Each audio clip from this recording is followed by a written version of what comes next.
Hey everyone, welcome to my second live stream with special guest Danny Oliver. Hi Danny, thanks for joining us. Woo! Thank you for having me, Taj. We did a quick run through yesterday just to make sure everything was going according to plan. But we're going to talk about a lot of stuff, obviously. Yeah. But as you guys know, you can ask pretty much any question to me. You can ask me anything.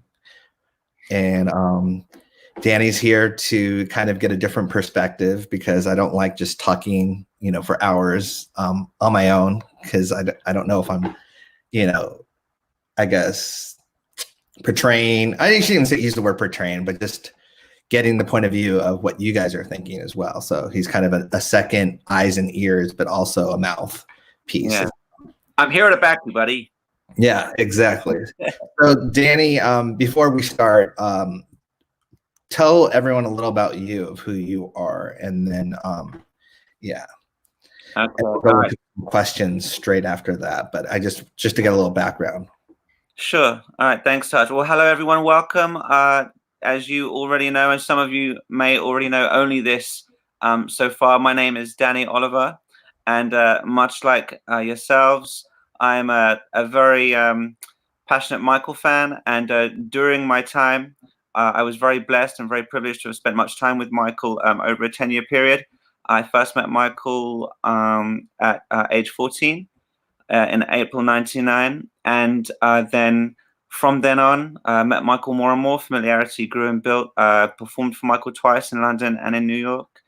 And Michael personally invited me to Neverland on various occasions.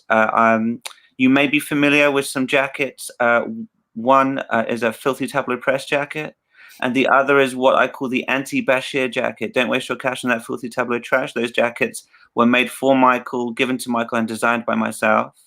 Last year, when all the nonsense with Leaving Neverland kicked off, in March, I made an appearance on the UK television show This Morning, where I gave an interview and set all guns a-blazing.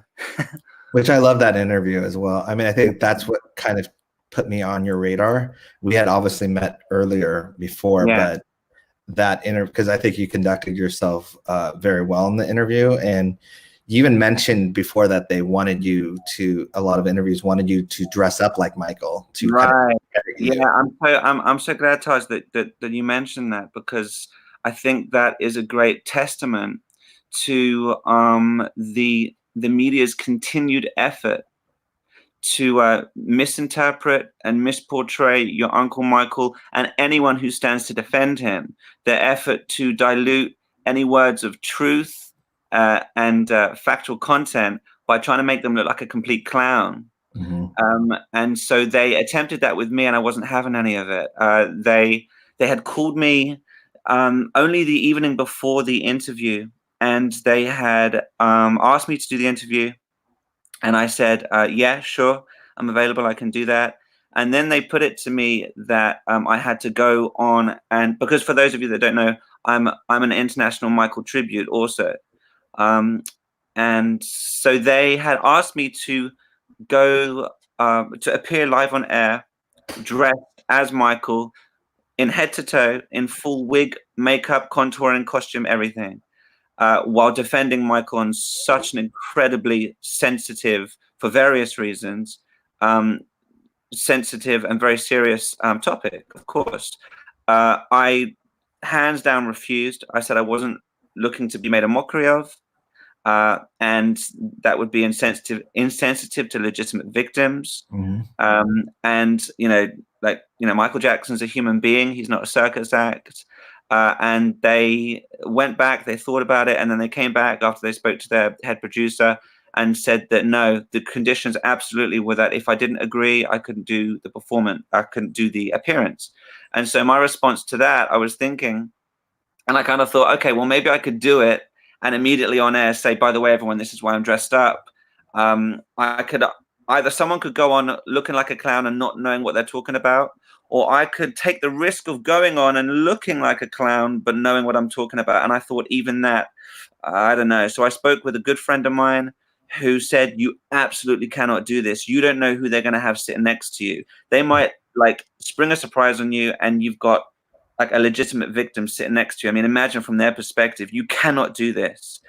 And so he really filled me with like the perspective of, right, I got to stand tall and stand strong. So what I did is I went in with all my gear, my equipment, my costumes and wigs and that, like really enthusiastic, like I was going to do it. Yeah, great.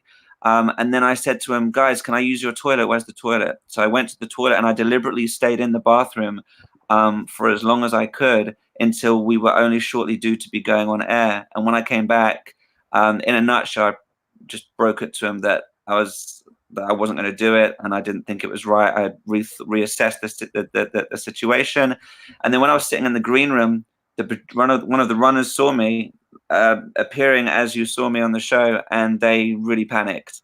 And then they went and got the producer, and he said, "What are you doing? Where's your costume?" And I said, "Yeah, I'm not going to do that." And then I explained myself, and he said, "Well, can't you just like put the wig on quickly, or how about the jacket?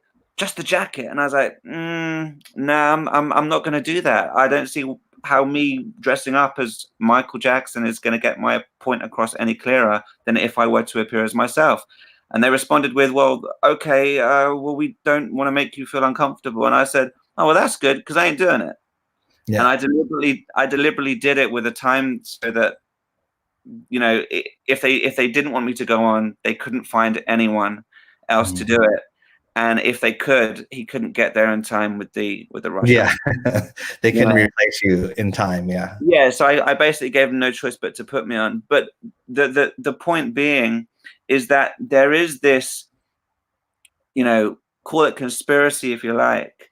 There is this deliberate agenda that all platforms of media have, where they want to push this false and sensationalized, deliberately controversial narrative on anything surrounding your uncle, Taj, rather than treat him, you know, with equal fairness, any other human being. No, I see it clear as day. Especially, I get so defensive because, you know, the first thing they try and do is they try and dismiss the fans as, you know, oh, these are lunatic fans, or these are fans that they're just defending Michael because they like his music, as opposed to, you know, I think that was the important thing of when you went on, and other fans / people that knew their stuff. You knew your stuff, and that was the thing. Yeah. Most fans know their stuff. They know the facts. They know they have, you know, whether it's documents to prove it, knowledge to prove it. Yeah. And I think that's the thing, is that we're not all just fans. We're people that have knowledge, and we have experience in this. We've seen this go, you know, this has been 30 years in the making of, you know, Michael being pretty much victimized by the media. Exactly true. Exactly true. And, you know, that's why they had the heading, you know, super fan, immediately looking to discredit, you know, and like I say, dilute any sense of credibility that I might have in defending your uncle. And, you know, this is the constant battle, you know, like I was saying, it's about having the platform through which to project that truth and amplify it. I mean, it's one thing knowing the truth, and it's one thing having the facts on your side and having that information, but it's another thing being able to have a platform, like I say, through which you can project and amplify that truth to people who are otherwise none the wiser, you know. And I think that's the thing. Well, I think it's really the battle of David versus Goliath. I mean, here we are, we're grassroots. We're basically getting the word out, the truth out. But then at the same time, they have this big megaphone where they're just yelling the lie and keep yelling it. And that's the thing. So it's just a matter of us as a unit, just keeping the message going, keeping the truth going, and getting it to as many people as possible. You know, it's a slower process, but you know, it's more effective because it's more personal as well. Absolutely. And, an army of love can fight harder and longer than an army of darkness because, hatred eventually loses its flame. It burns out the fuel. And, it's like we said before, Taj, they just move on to the next subject or the next person. But when you're fighting for a just cause and it's from a place of love and integrity, and that you're fighting against, you're fighting for justice and against injustice, then that's that sense of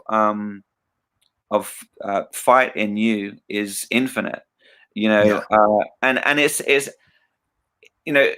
it's like I said, I stand up for Michael the same way that I'd stand up and fight for any sense of prejudice. It's not right, it's not fair, it's not just, and this is the frustrating thing.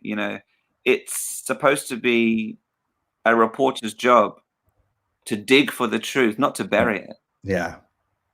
And the thing is with Michael as well is that for the basic facts, you don't even need to dig that deep. You don't need to dig that deep. And especially now, the access with the internet and so on. It's gotten easier. It used to be where you had to research and find out all this. Now it's kind of put up to you on a platter. That's why for me it's hard, because there's certain times where I'm like, okay, am I wasting my time with certain people that just will never, they don't want to believe Michael's innocent. So you have to know the difference of when you're wasting your time and you're just going against a brick wall, but that's human nature in general. Like, I mean, look at politics. There's, it's divided. So there's one side that's never going to see your side. They just don't think that way. And so you don't want to waste your time with those kind of people. You want to, the people that I always try and go after are the people that are open-minded and, were fans before, and, because of media brainwashing, they're like, they have an unsettling feeling. They want to love his music again, but they're told they can't. And those are the people that I go after. Yeah, exactly. And it's important as well, to state that this is about, this isn't just about, well, it's not about, oh, we're defending Michael because he's Michael Jackson, he's the king of pop and we love his moonwalk and everything. This is about, defending an innocent man, and defending the truth as well, because I mean, people, spend so much time and energy fighting for justice, and sometimes they don't get the fair outcome. And we're not going to let that happen, because we're an international family from the world over. Michael has plucked the heartstrings of and inspired millions the world over, every race, religion, color, creed, nationality, everybody. And so we have that power of love and truth on our side. And I think you're 100% right. And I think that's the thing too, is one of the things that they try and do is they try to make it seem like there's not many fans out there, but we know different. And that's why Michael always trends when we do stuff and everything like that. And I think one of the great things, you can't do it now because we're all under lockdown, but when you go out, wear a Michael shirt or wear a Michael hat or whatever, because I've been so surprised at how many people secretly will come up to me and be like, I like your hat or whatever. They won't say it out loud, but they'll go, I like your hat. Keep doing what you're doing, because it's just society. It's the media basically making them say, I can't publicly say I like this right now. Yeah.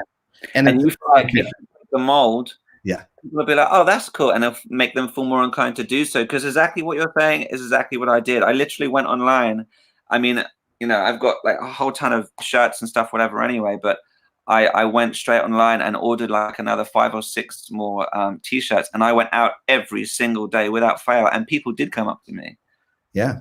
And they will. And that's the thing, because I think, it's just a lot of it has to do with the environment, the climate, in terms of where it's like, oh, you have to believe, so and so. You can't just, use common sense or knowledge or facts. You have to just go off of what they say. Yeah, I think we're only just entering the day and age where people are breaking free of the notion that media dictate the climate, media dictate how things are, because people for so long have relied and depended upon media to really influence their sense of thinking, and it's really robbed people of their sense of individuality. Yeah. And their sense of independent thinking. I mean, it's like, even with journalism, what happened to investigative journalism? And I remember an interview with Denzel Washington, and he said something really great. I can't repeat it word for word, as he so eloquently did. But basically, in a nutshell, what he was getting across is, now it's not about having integrity. It's not about getting the truth out. It's not about being the first to get the truth out. It's just about being the first to break the story, whether it's true or not. Because it's the money maker, isn't it? Yeah, it's all about clicks and views. It has nothing to do with generating revenue, which is why they were so mad when your uncle got his acquittal. Because they lost, what Tom Mesereau said, possibly billions in revenue. Yeah, major networks were upset because he was. They'd already planned for it. Yeah, which is sad in its own way. Instead of disgusting. It's like you said before. We're on the other flip side to the coin. It's hypocrisy, because we're taught more so than ever now that bullying is wrong, and stand up to bullying, and it's like, yeah, right, that's all good and well, except for if we're talking about Michael Jackson. Yeah, then bullying. Except for if you're Michael Jackson and you've been bullied for the majority of your adult life, you've been vilified and subjected to malice and inhumane amounts of suffering and dehumanization.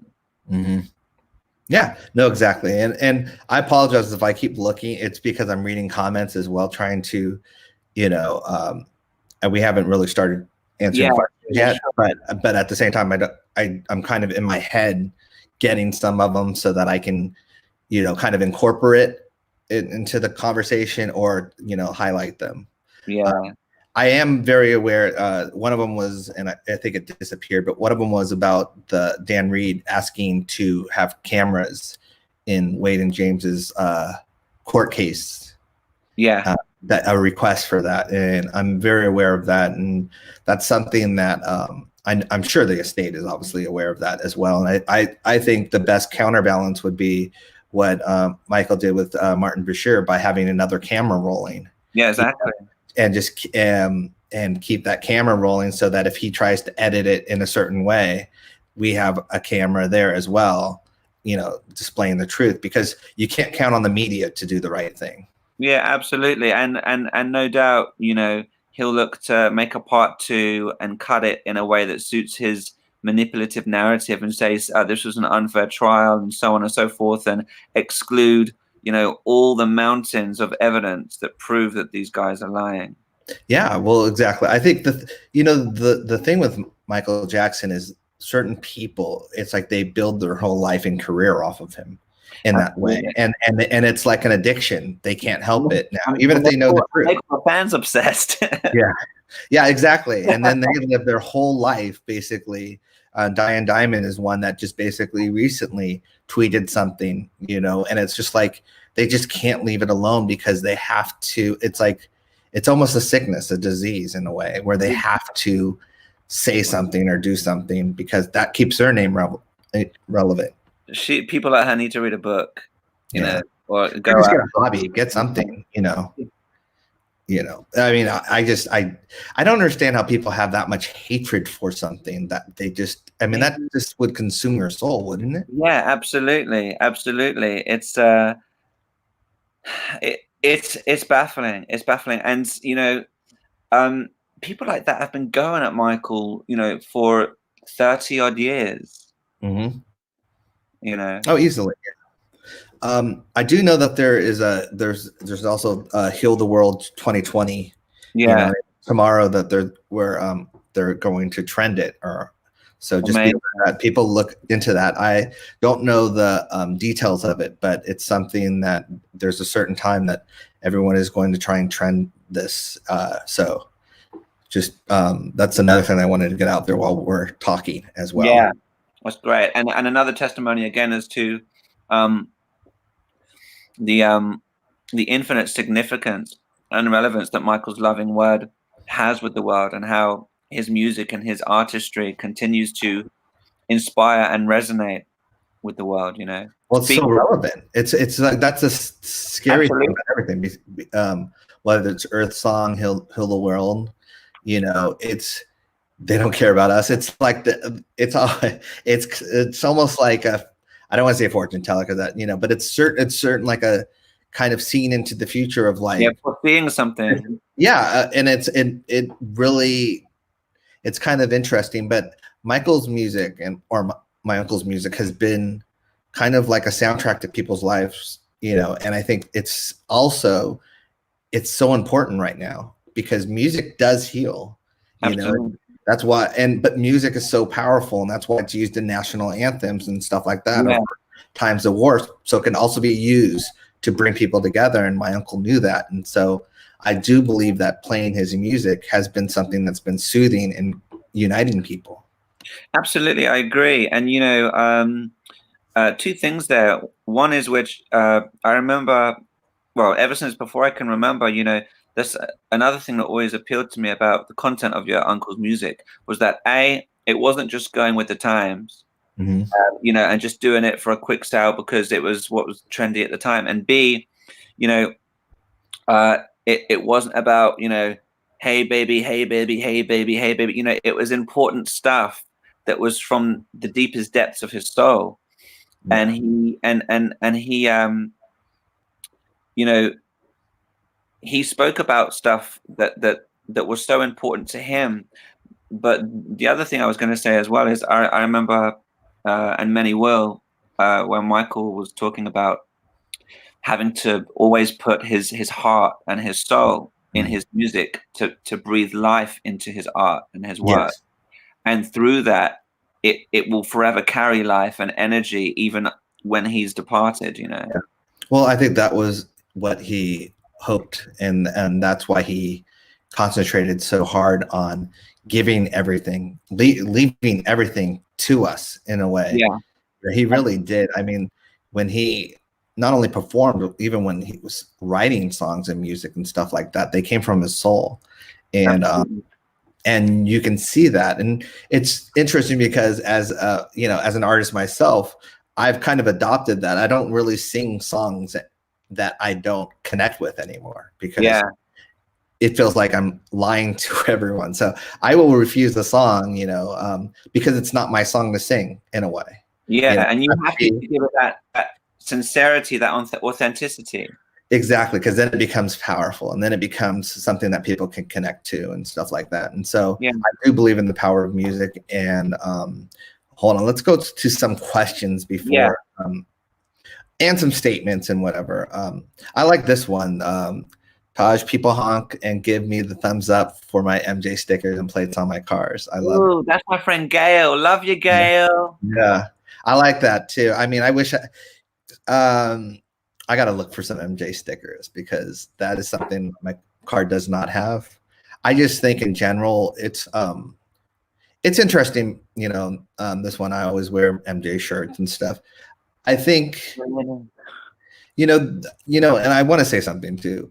I'm so appreciative of all you guys. Seriously.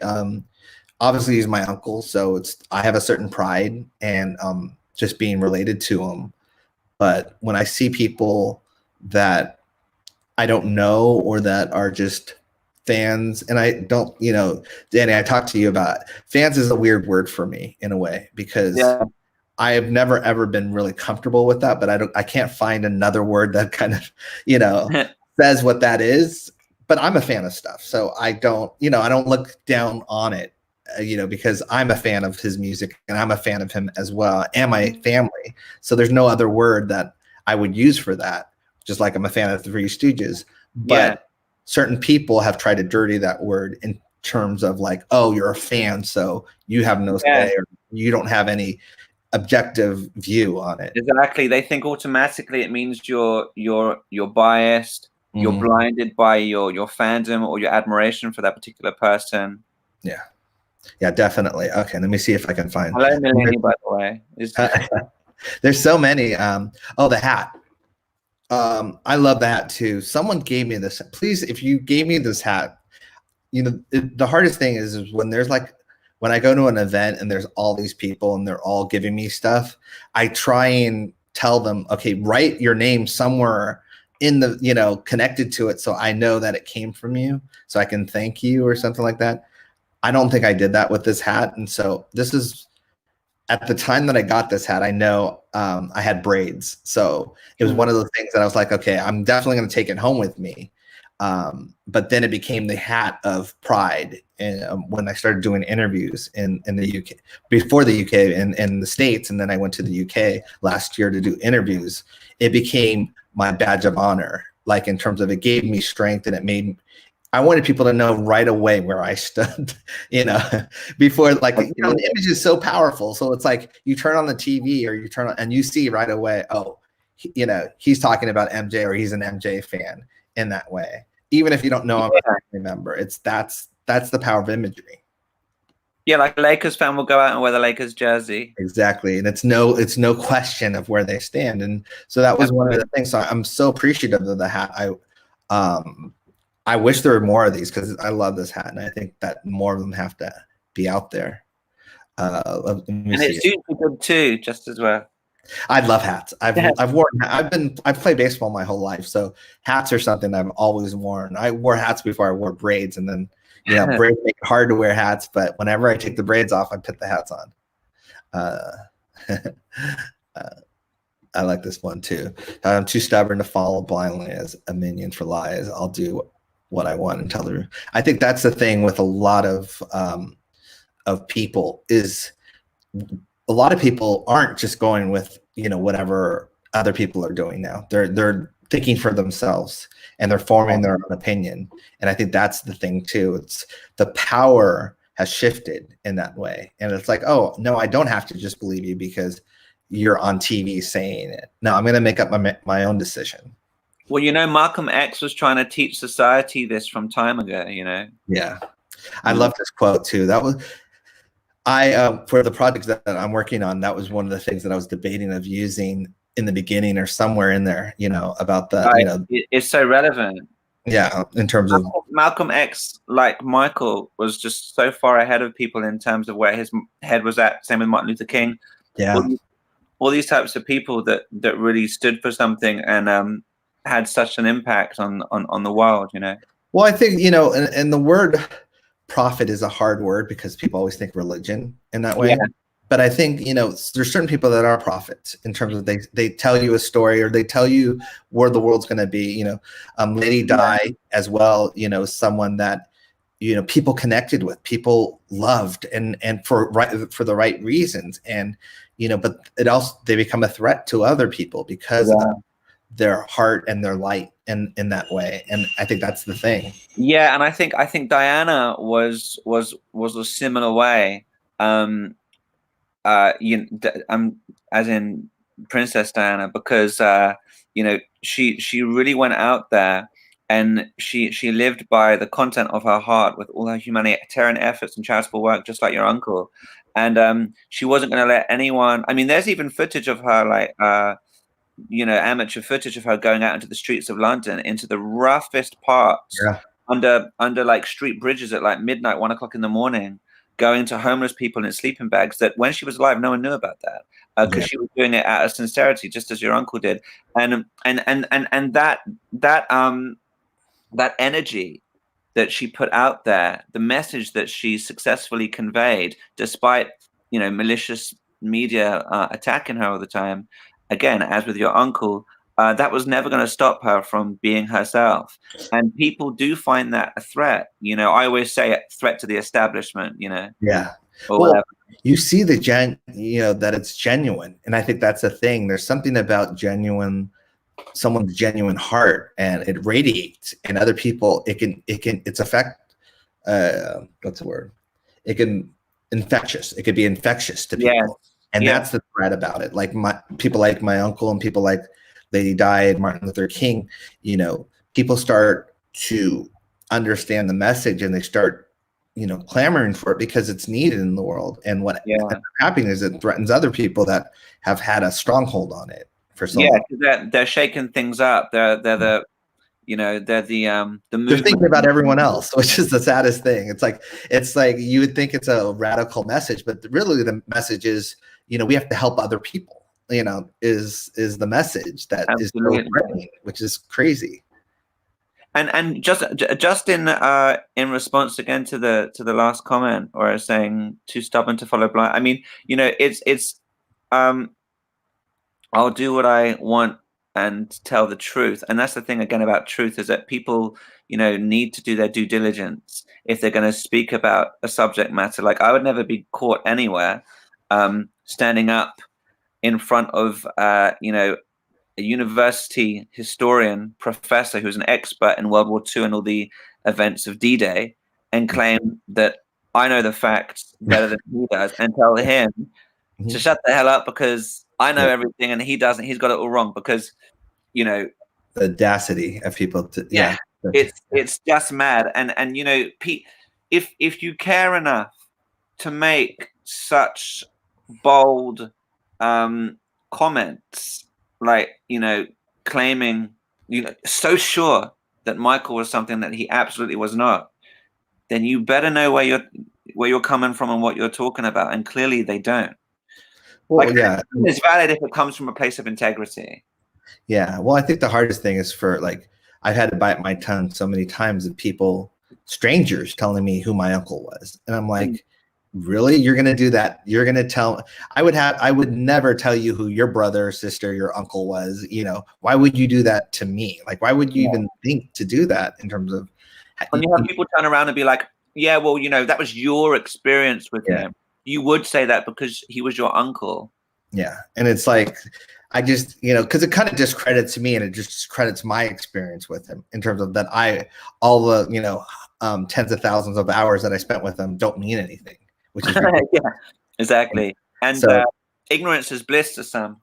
Yeah, well, I think the thing is that because they can't fathom someone being close to Michael Jackson because of, you know, the image that he was, you know, I always say he's like a cartoon character. He's like Mickey Mouse or something. 100%. People can't fathom that he's real, you know, in that way. And go ahead. Sorry, forgive me. No. I mean, you're a special guest. You're supposed to be talking. You know? No, it's exactly that. I mean, my version of that years ago, when you say cartoon character, I remember I always used to say it's like a superhero, like it's not real. Yeah, it's not real. That's how they project him. And that's the thing. One of the things that really why the world was shaken so badly when Michael did pass, because suddenly everyone went, oh my God, he's real. Yeah. He's a human being just like us, but they realized too late. And so I think suddenly they had, you know, this heart full of compassion and empathy for him as a human being, and they could suddenly relate to him. And it's like, well, you know, I mean, yeah, okay, I guess, you know, better late than never, but it's no good handing me roses if I can't smell them, you know? Yeah.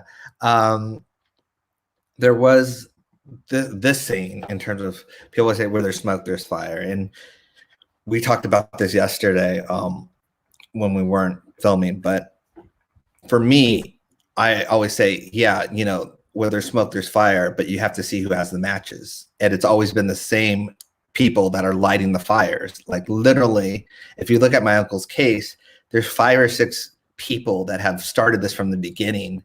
And they literally are the ones that keep the story going and feed the media. And the media is just too blind to see that it's the same 5 people lighting these. It's like an arsonist. If it's the same arsonist lighting the fire, it's gonna be the same smoke. And that's the thing. So you have to see who's lighting, and you have to see why they're lighting the fires, which to me, I always believe it's more of a smoke screen, if anything.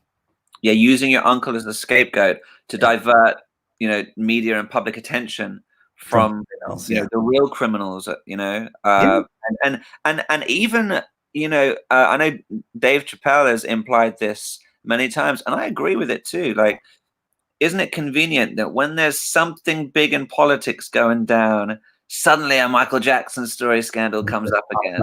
Yeah. You know, and he's right too, and I buy that 100%. You know, it's yeah, I understand it. And I don't think it's out of convenience. No, it's not. He's become the poster child of deflection in a way, and I know that not only politics, Hollywood has used him as deflections. You know, yeah. I mean, we know for a fact they had the reports. Was it the New York Daily News? Maybe I'm mistaken. One of the New York. I don't know if it was Daily News Post or whatever. It's one of those. Yeah.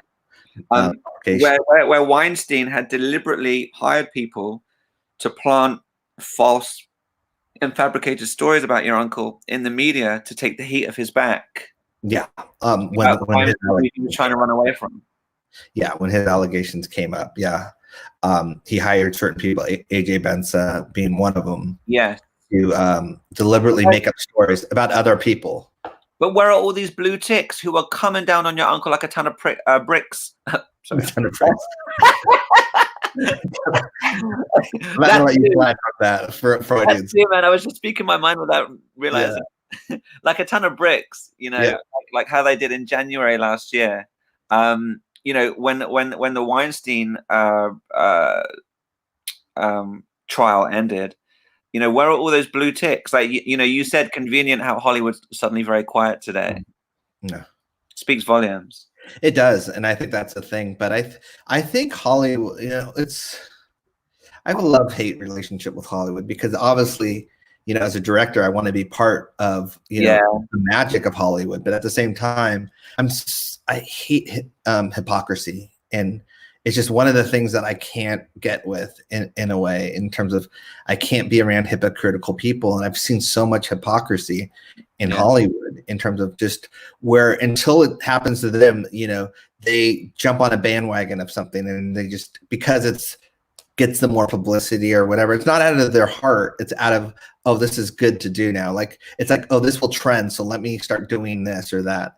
Yeah, people use your uncle's name and abusing his name and dragging his name through the mud as an opportunity. They're opportunists. They use his name as a way to gain notoriety and a platform of attention for themselves. You know, that's why so many of these people come out and say this stuff, because they know it will get covered by media. I mean, someone who did it over here, he wrote some stupid tweet.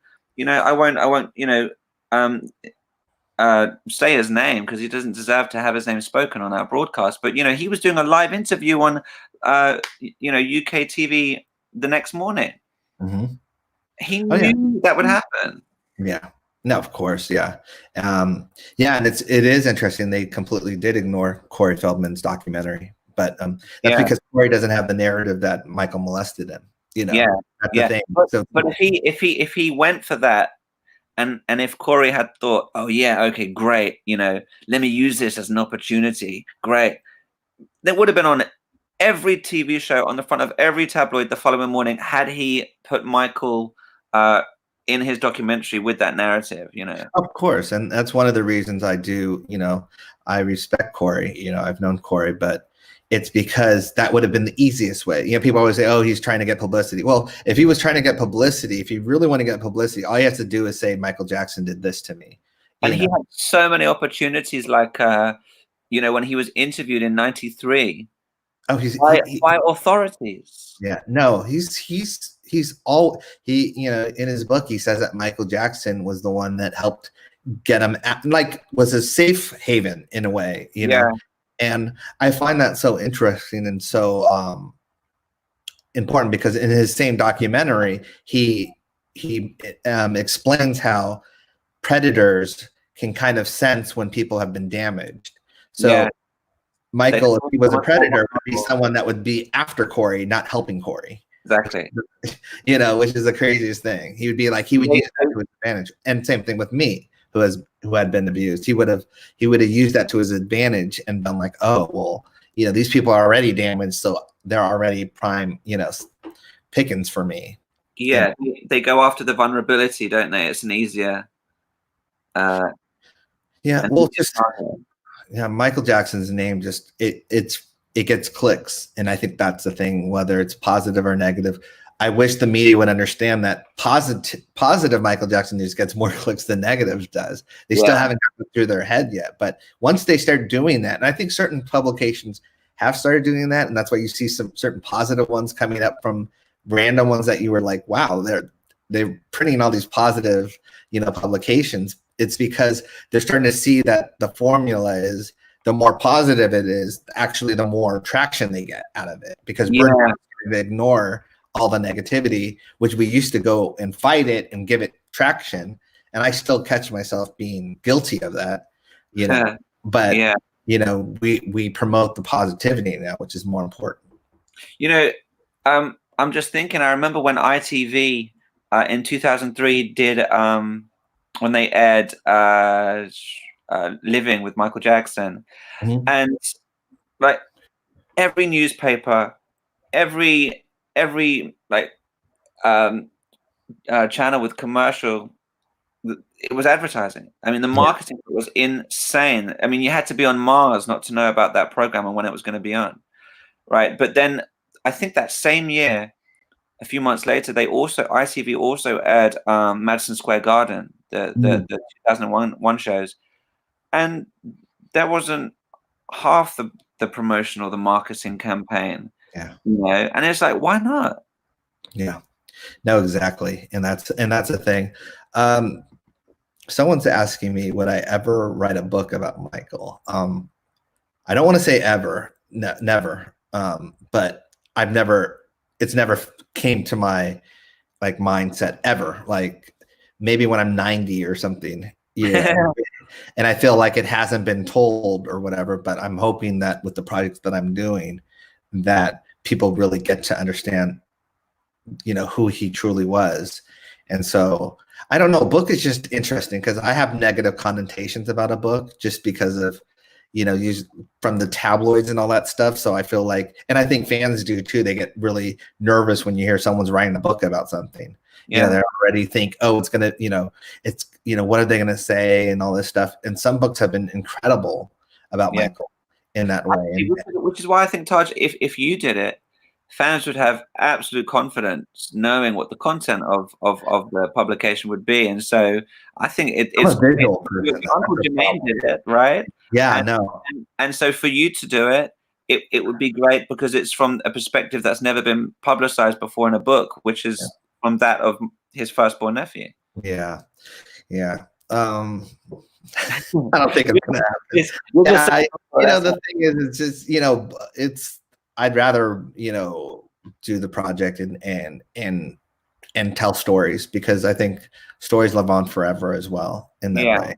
And absolutely. I don't know. It's just the book I mean, people do really well with books and stuff. It's just not for me. Is it because you feel maybe as part of you that will feel an element of guilt if like receiving funds and stuff like that from sales of the book? Is that contributing to it? Like, why? Because I would probably give a lot of that to charity, because whatever, if I ever do stuff with my uncle, which is same thing with this project, I'd feel hypocritical if I'm talking about someone that's giving a message of charity and helping the world, and then I make money off of it and I don't do the same. That's the whole thing about this, is that with this project that I'm doing as well, it's like I want to help people as well. I want to follow in the footsteps of my uncle, and definitely his energy to help me do this as well. So the reward is also at the end of the day helping charities in his name and this and that, because that's the benefit of everything. Just like, when he gave us all the knowledge of performing and songwriting and dancing, as 3T, we wanted to give back, that was because that he gave to us, and now we're giving. It's kind of like we're channeling through him to, whoever he helps. We want to kind of be that messenger to help as well. And that's why we've always, as 3T, we always try and stay positive with our music. We always try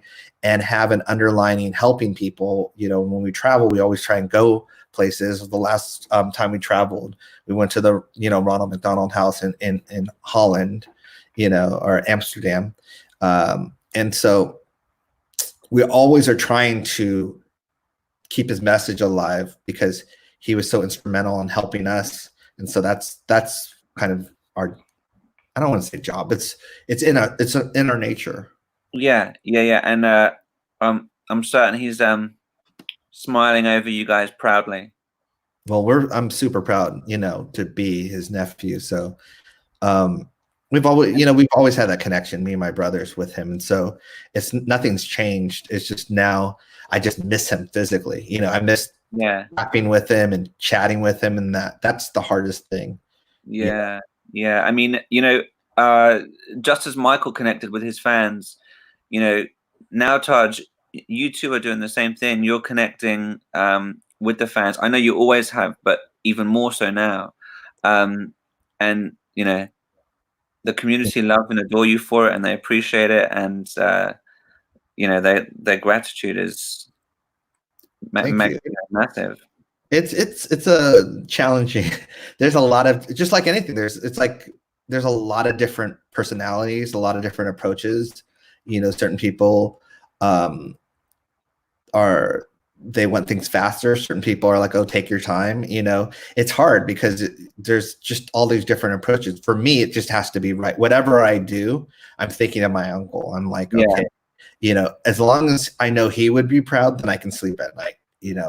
I can't let all this other noise around influence it, because at the end of the day, I can't lose sight of what I'm doing, who I'm doing it for, in that way, and Absolutely. Why I'm doing it in that.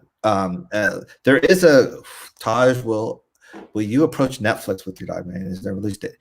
I 100% will approach Netflix. That would be the ultimate goal. Would be Netflix. I shouldn't say that because then, it might not help with the negotiations. But that would be the ultimate goal. Would be Netflix, because they have such a reach. I want this to go everywhere in that way, but I want it to be taken serious too. I think if I released it free online, it wouldn't be taken seriously as much.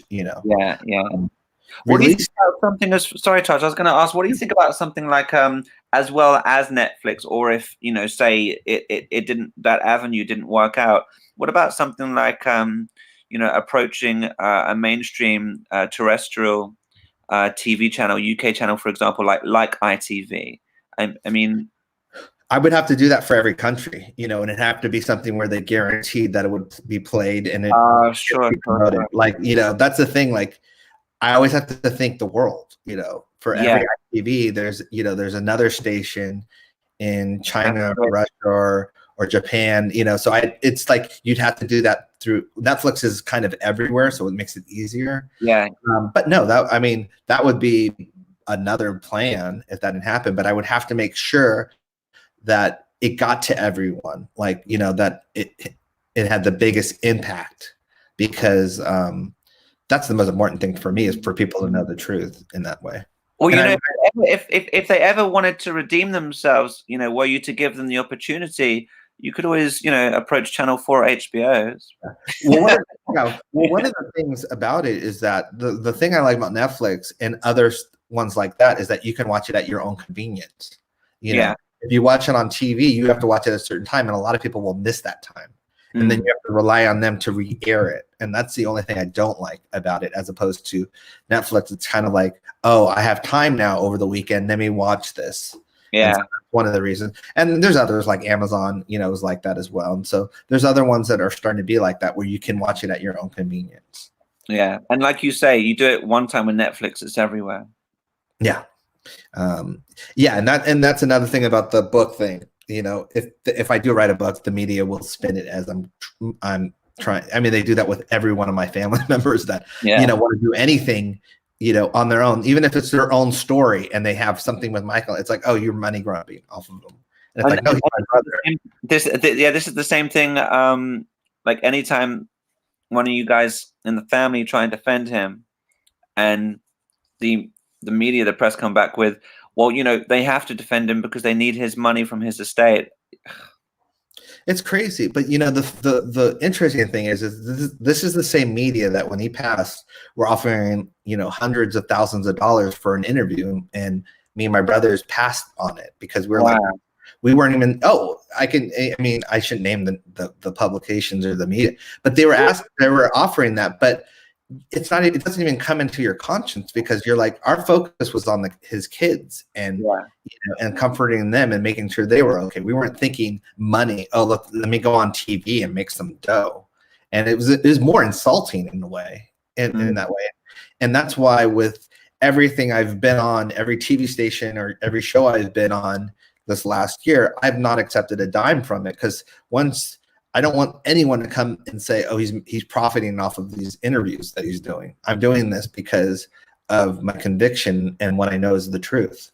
Absolutely. I told ITV the same thing, that I wasn't interested. They offered me quite a bit of money, and just standard, and I told them that I wasn't interested in that. I wasn't there to to make cash. I was there to speak truth.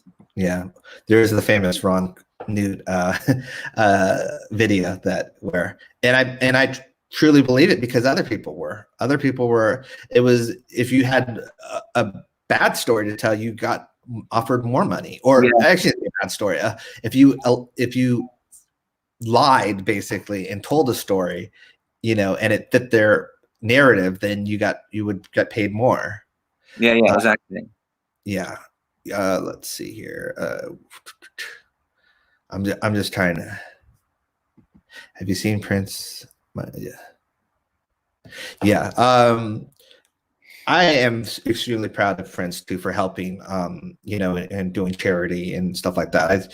I truly feel that when I see him doing that, it reminds me so much of his dad would be so proud of him. And I've told him I'm proud of him. I'm not ashamed to say that, because it is carrying on Michael Jackson's message and what Michael Jackson wanted. And it just makes, I'm more proud of that than anything else. He's even like graduating or stuff like that. It's just seeing him being charitable and having that charitable heart.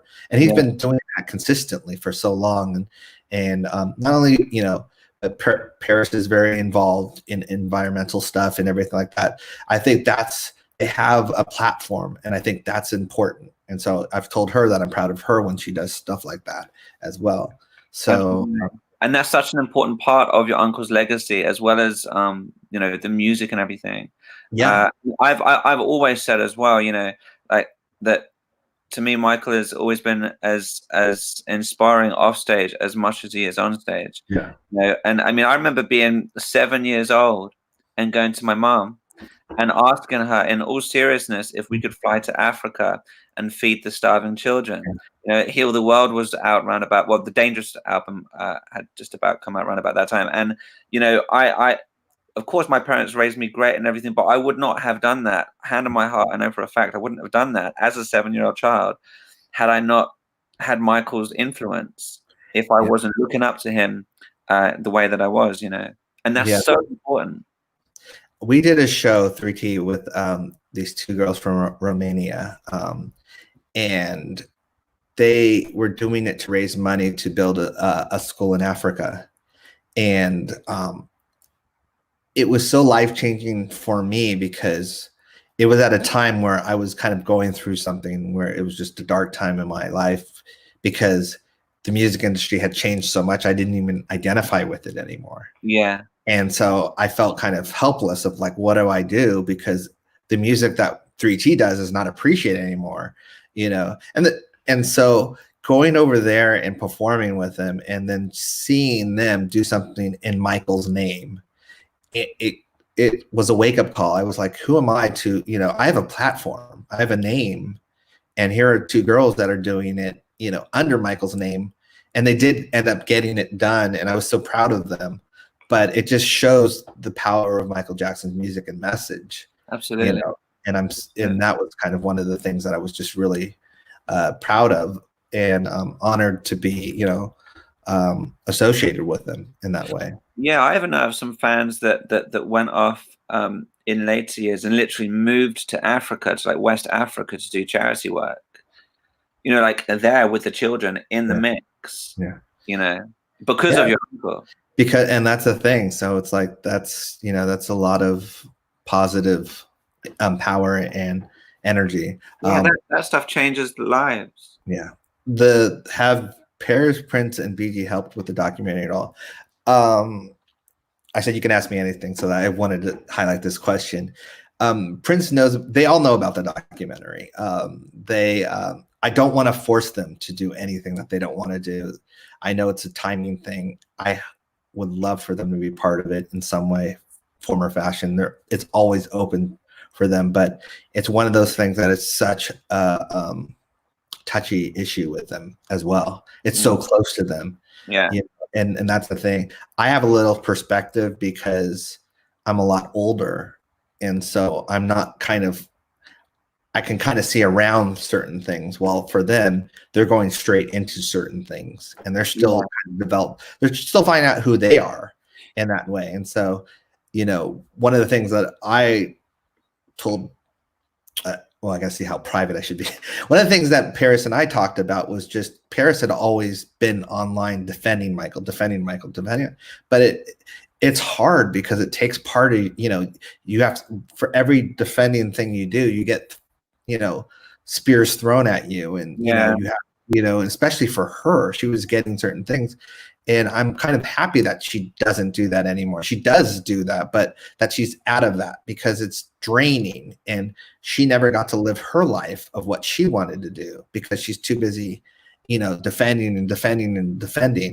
And so I think when I started really stepping up was kind of, it gave her less to do in that way and more of a chance for her to do what she needed to do, you know, for either songwriting, recording, performing, and all that stuff, because it is like a 9-to-5 job of like just defending. And it's because there's a lot of ignorant people out there. Yeah, it's a commitment. Yeah. And so that was one of the things. I don't want the kids ever to be bogged down. That's not what my uncle wanted. He wanted them to live their life and be free. And so the legacy, you know, as much as they're profiting and enjoying it, it's also can be a burden because of the ignorance of the media, you know. So I want them to be free in that way. Yeah, it's a double-edged sword, isn't it? Because where Paris has taken the platform to defend her uncle, you know, at the same time, she'll also be vulnerable on that platform, as you say, to have spears thrown. And, you know, everyone's different. Some are not as resilient as others, particularly if you're that age. You know, and like you say, they bully her. They bully me.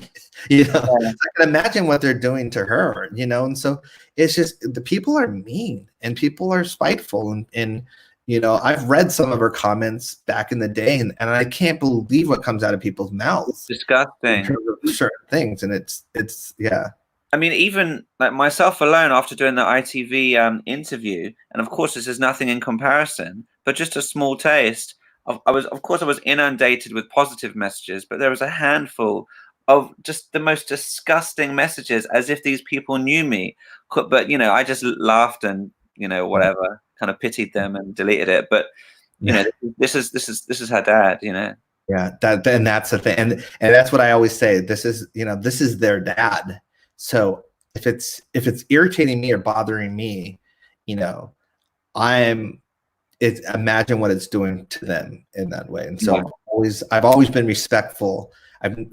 Me and my brothers have never made them do anything that they didn't want to do in that way. And it's the same thing. I'm laughing because it's the same thing with my uncle. We never asked him to sing on our songs. You know, people, that's like, you know, he always offered. He always said, hey, I want to sing on the song or whatever. Oh, wow.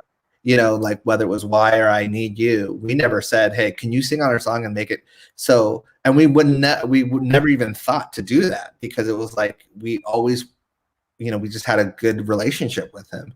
And he was the one that's like, hey, I would like to sing on your song, or you want why? Because I can't, you know, I have too many songs on my album. So it was always, you know, and that's how it's translated to his kids as well. Taj, not to divert, but you mentioned I Need You, the video for that. Was there any ever intention to have your uncle in the video, or was it clashing with his plans for the history tour or something? There was at one point, we were trying to get him on green screen. It never happened. Oh, wow. He was going to be in it at one point or another. It didn't match up the timing, and because at that point we needed it at a certain date. You know, it had to, the song was doing really well, so the video had to be out, and he couldn't commit to doing it at that point because he was so behind.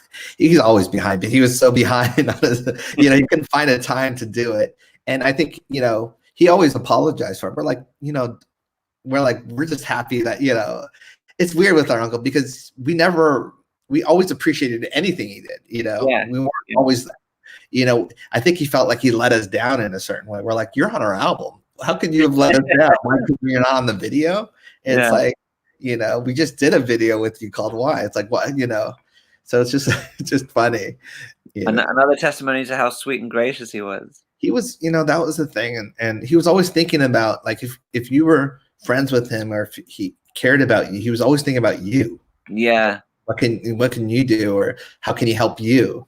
And I think that he was very selfless in that way. And that's people took advantage of that. Exactly what I was about to say. Ironically, it was that, you know, got him into trouble, was not putting himself first enough. And, you know, I hate to say too focused on the needs of others, because, you know, Michael's greatest quality was also his biggest weakness. And that was, I don't think that's a weakness. I've debated that because I have a lot of that, and he gets it from my grandma, you know, who is like that, just giving. Yeah. But I think that's the magic of it. That's who they are, and it's kind of like, I don't think people would have resonated with Michael or my grandma as much if they weren't those kind of people. You know? Absolutely true. You get, you know, backstabbed. Yes, you get, you know, taken advantage of, but at the same time, it's that innocence and that pure energy and love and not wanting anything in return that makes them who they are. And people see that, people feel that, they recognize that authenticity. Yeah, absolutely. And, you know, I mean, I say his biggest weakness, but, you know, in terms of how society would take advantage, you know, and another admirable thing as well is that despite all the suffering that your uncle was subjected to, you know, he never lost, he never stopped being himself. You know, he was always humble, always loving, and I think anyone else would have just grown bitter and hateful to the world, and you wouldn't have blamed them for doing so. You really wouldn't, you know. And I truly believe that no one can relate completely to what your uncle experienced, because no one has experienced the things he has, that suffering, you know, being vilified that way. No one's gone through what he's gone through, you know, throughout his life. So I think that's one of the things that people don't understand. He's had a different life than everyone else. Yeah. I mean, I understand it because he would ask us questions about certain things, like the birthdays and, you know, what was Halloween like, you know, until we actually started doing Halloween with him. But, you know, that's just, yeah. I remember Tarot, I think it was Tarot, telling a story about when you guys were watching that Mark Wahlberg, Ice Cube, George Clooney movie, Three Kings. Yes. And then there's the dialogue about your uncle's skin color. Yeah. And that your uncle just got up and walked out the room, and you guys just, like, you didn't carry on watching the movie, and it really upset him. Even stuff like that. Well, that's the thing that people don't understand, is that, you know, he's a human being, or he was, you know, and I think that's the thing that people forget. And that's in Hollywood, it's been very vicious. I mean, that's one of the things in the project that I'm doing. I'm going to emphasize is that, you know, the narrative of Hollywood towards Michael Jackson has been very vicious.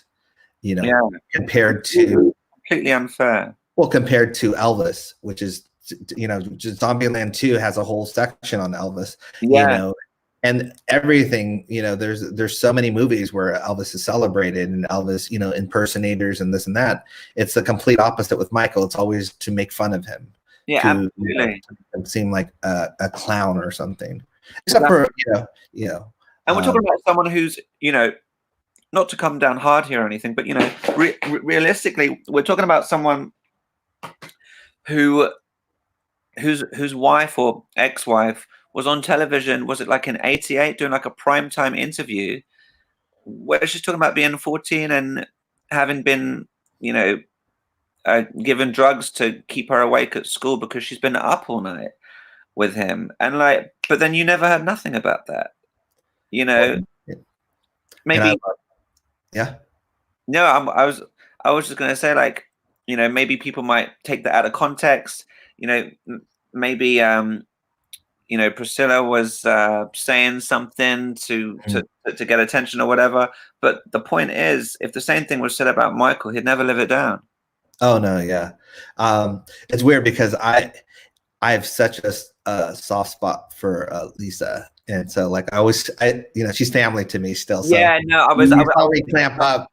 No. But I mean, that's why you'll never, because you know the Presleys to me are still family in a way. Yeah, for sure. And so you know, I will never. You won't hear me ever say anything bad about them because they're family to me, like Lisa. But did you meet or have you met Priscilla? No. Yeah, I always got the impression that she was quite against the marriage. She was, yeah. That I can say. She did not want the marriage to happen, and she did not like the marriage, and I can honestly say that because that's been known in that way. But I always adored Lisa, and always adored her because I knew she made my uncle happy. Like they, you know, when he was around her, you know, when you know someone and they're experiencing things that you experienced when you had your first, like, you know, relationship and the butterflies and all that stuff and everything like that. You know that not only is it real, but that he's going through the same stuff that you went through. So you're like, oh yeah, I remember that. And it brought a smile to me in that way. I think she really could identify with him and he can identify with her. And there was a mutual respect in there. And so I've always loved Lisa, and Lisa's always been someone that I'm not close to her right now at all. And it's a regret of mine in a way, but I was younger when we were always, you know, when we were around her in that way, but I always loved her. So do you think she'll come out and make some kind of stand for your uncle in regard to all the ridiculous claims last year, or maybe, you know, even in your own project? You know, it's hard for those people because they've done it all their lives. Like her and the Macaulays and all that stuff. What is this, like the 100th time they've had to say something? Yeah. You know, it's literally, that's the problem. You know, Lisa's defended him so many times. It's like, when will it be enough? Like that's the thing. Even when she got divorced by him and people were looking for juice and all, she's always defended him and said, no, that's not Michael. That's not what Michael would do. And I think that's the thing. And then, so it's like almost torture in a way where it's like they you know, they have you in a police interrogation and they're going to keep asking you the same question until you say a question that they will like, the answer that they want. Right. That's the thing with Lisa, is that, you know, and every interview she always says, which Macaulay does, like, I don't want to talk about this. This is the last time I talk about it. And then we always ask for more. Yeah. Exactly. I was actually going to say, I remember in 2010, when I think it was 2010 or 2011, something like that, when she did an interview, and she said she wanted to do that interview literally to get everything off her chest and give her final word, because it was affecting her so badly, because she loved him so much and she was so heartbroken, and she also had a sense of regret about when he reached out to her after the trial, but she just wasn't there, and so it was like her final word. So still, you know. And that's the thing. Big Al. Hello, hey, Al. Such good memories with Big Al. Big Al was one of the first people that reached out to me when Leaving Neverland happened and said that he would definitely be interviewed and be part of it if I needed him to. And I truly respect that, you know, because I think a lot of people that were at Neverland that experienced my uncle, experienced people around him, you know, their voices are so important in that way, because he's been portrayed as a monster by the media and by, you know, certain people. And so I think that's one of the things, is that those kind of people are so important to be acknowledged and heard, because you really do get, just from hearing stories that I've heard from Big Al, you get a sense of who, well, I already, you get a sense of who Michael Jackson truly is or was. I hate using the word was, but you know what I mean. Yeah, I know. Yeah. But then I have to use it because unfortunately there are people that think he's alive. So I have to respect that's the problem I have too. Is that if You I don't want to get anyone say is, implying something, yeah. yeah, then it's like they'll say, yeah, do you hear that? Taj said is instead of was, and so Right. It's a I style. can't win either way. While Al is there, Big Al, can I just say, recognize this? This is a calling card. I've known Al since I was 14, and he would send me calling cards through the mail so we could speak on the phone for hours. And sometimes Big Al would call me on his break while working at the ranch from the fire station at the fire station, the Neverland fire station, or the train station, and we would talk, you know. And he would send me really sweet things too, you know, really wonderful gifts. And yeah, so a big shout out to Al. Lots of love. Best wishes to you and your family. Yeah. No, I agree completely. As I said, I've had so many great memories at Neverland, and Big Al is a good part of them. So that's why. I remember when I first met your uncle, and I was talking to him. Well, I asked him about Big Al, and he turned around and his eyes lit up. It was literally like within the first 5 minutes, and he went, "Huh? You know Big Al? You know him?" Like that. Yeah. And immediately he knew who I was talking about, and his eyes lit up. Yeah. I only knew his Big Al, so I didn't even know his real name until until later on in life. It's funny how you just know certain people as certain people. I think it was Michael that gave him the nickname. It wasn't Al. Yeah, and so I think one of the things that I would like to say is, us as fans, we have to be careful too, because we hold people. It's almost like a life sentence if they've said something bad about Michael at one point or the other. It's like, you got to remember, certain people go through emotions. Certain people are friends. And then, like any friendship or any kind of relationship that you have with someone, they're good and bad. And it's like, when you're a celebrity, it gets amplified.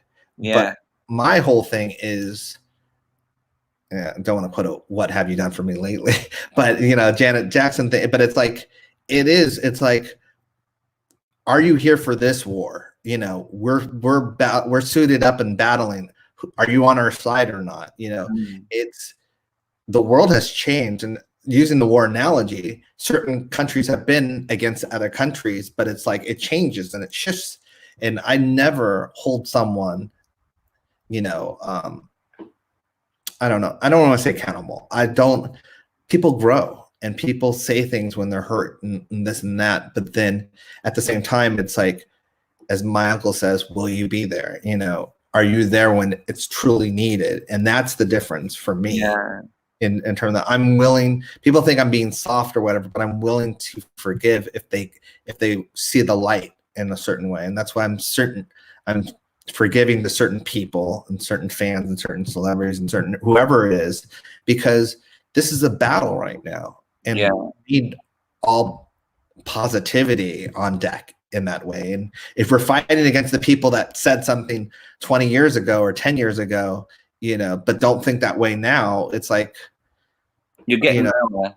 You're getting nowhere because you're hurting your allies at that point. Yeah, exactly. Exactly. It's like if we were like, I hate to say it, and because Germany's always the punching bag, but it's like, oh, Germany, remember this, so we can't trust you. It's like, what are you talking about? That was then. This is now.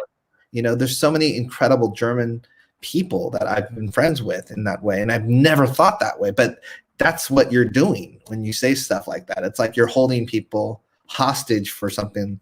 Yeah, you're making them victims for something that was time ago, and you're turning them away in a way when we need all the allies we can get. Yeah. You're saying, oh, you're not a good enough ally, so you can't be on here. You can't be on. Can't be with us. He was a great marketplace for Michael as well, wasn't he? Like, he was always doing stuff on like German television shows and stuff like that. It wasn't great for 3T. It was great for the Germany, Viva or Vivo, whatever their big channel was. They had already invested in the Backstreet Boys, and like they were going to be their big. So they didn't have room for 3T. So I'm surprised by that. Yeah, so MTV became our safe haven in Germany. But yes. It's okay.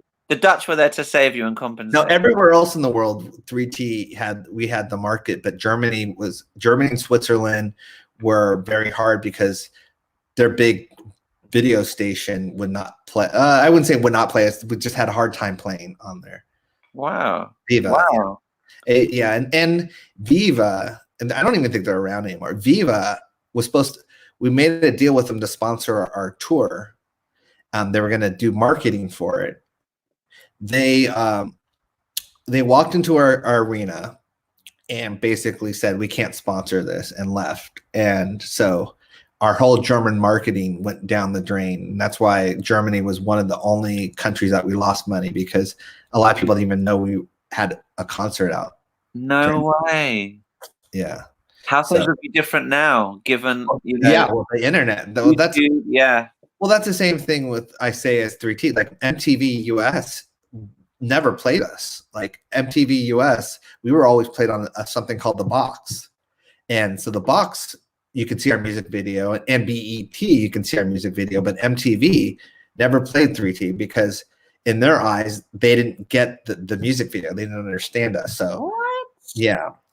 So we ended up, I think it's just had to do with Michael, to be honest. I was going to say, isn't it funny? Because I think a lot of people would automatically assume that, given that that you're the nephews of Michael Jackson, that's an automatic pass, you know. You gotta remember, it was 1995, so yeah, right. They're very after in that allegations time period or extortion time period. So certain ones, you know, we never got played in MTV in America. So MTV was just playing Prejudice, like, you know. And they were the biggest state.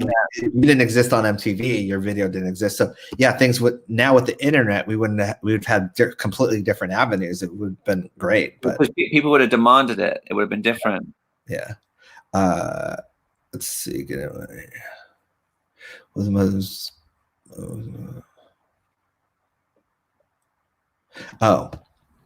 MJ was the most successful of all time, as there was no internet in his day. Newspaper and radio put word of mouth. That is success. How would they all cope today with social media? Well, the interesting thing about my uncles, you know, I don't know if he would have been able to exist in this world.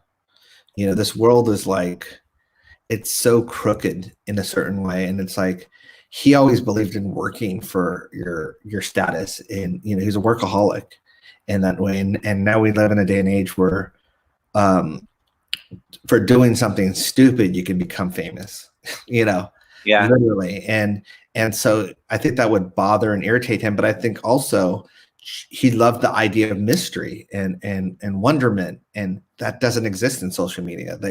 You know, people, you have to post about you know, cooking breakfast or this or that, or you have to post every day. And I don't think that wouldn't have jived with him. You know, I miss him because I think the world needs him, but I don't know how he would exist in social media, because there'd be rumor, instead of it being tabloids now, it'd be tweets, you know, about him. Yeah, I even remember in the 90s him, Michael, telling me that he didn't even go on chat rooms, which were really popular then, or like message boards, you know. Yeah.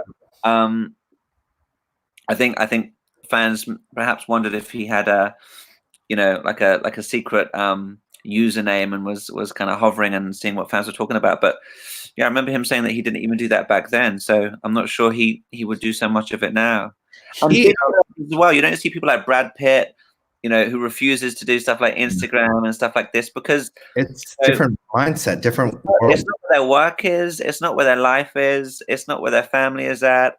And, you know, I saw Prince do it, you know, Prince was trying to do certain things at certain times. Like he started doing interviews again, and he, you know, he was on, forgot that TV show. If I think of it, Beverly Hills 90210, something like that. Prince, right? The New Girl. He was on New Girl as well. He did a cameo on New Girl as well. And I thought that was so out of his nature, but I was appreciative of it because I was like, oh, that's really cool. He's stepping out of his bounds. But at the same time, it felt weird in a way that he was doing that. Not a bad way. It just because he's, you know, there's certain legends from the time that it's kind of like, you know, they're in a capsule. You know, you think of them a certain way. And let's see.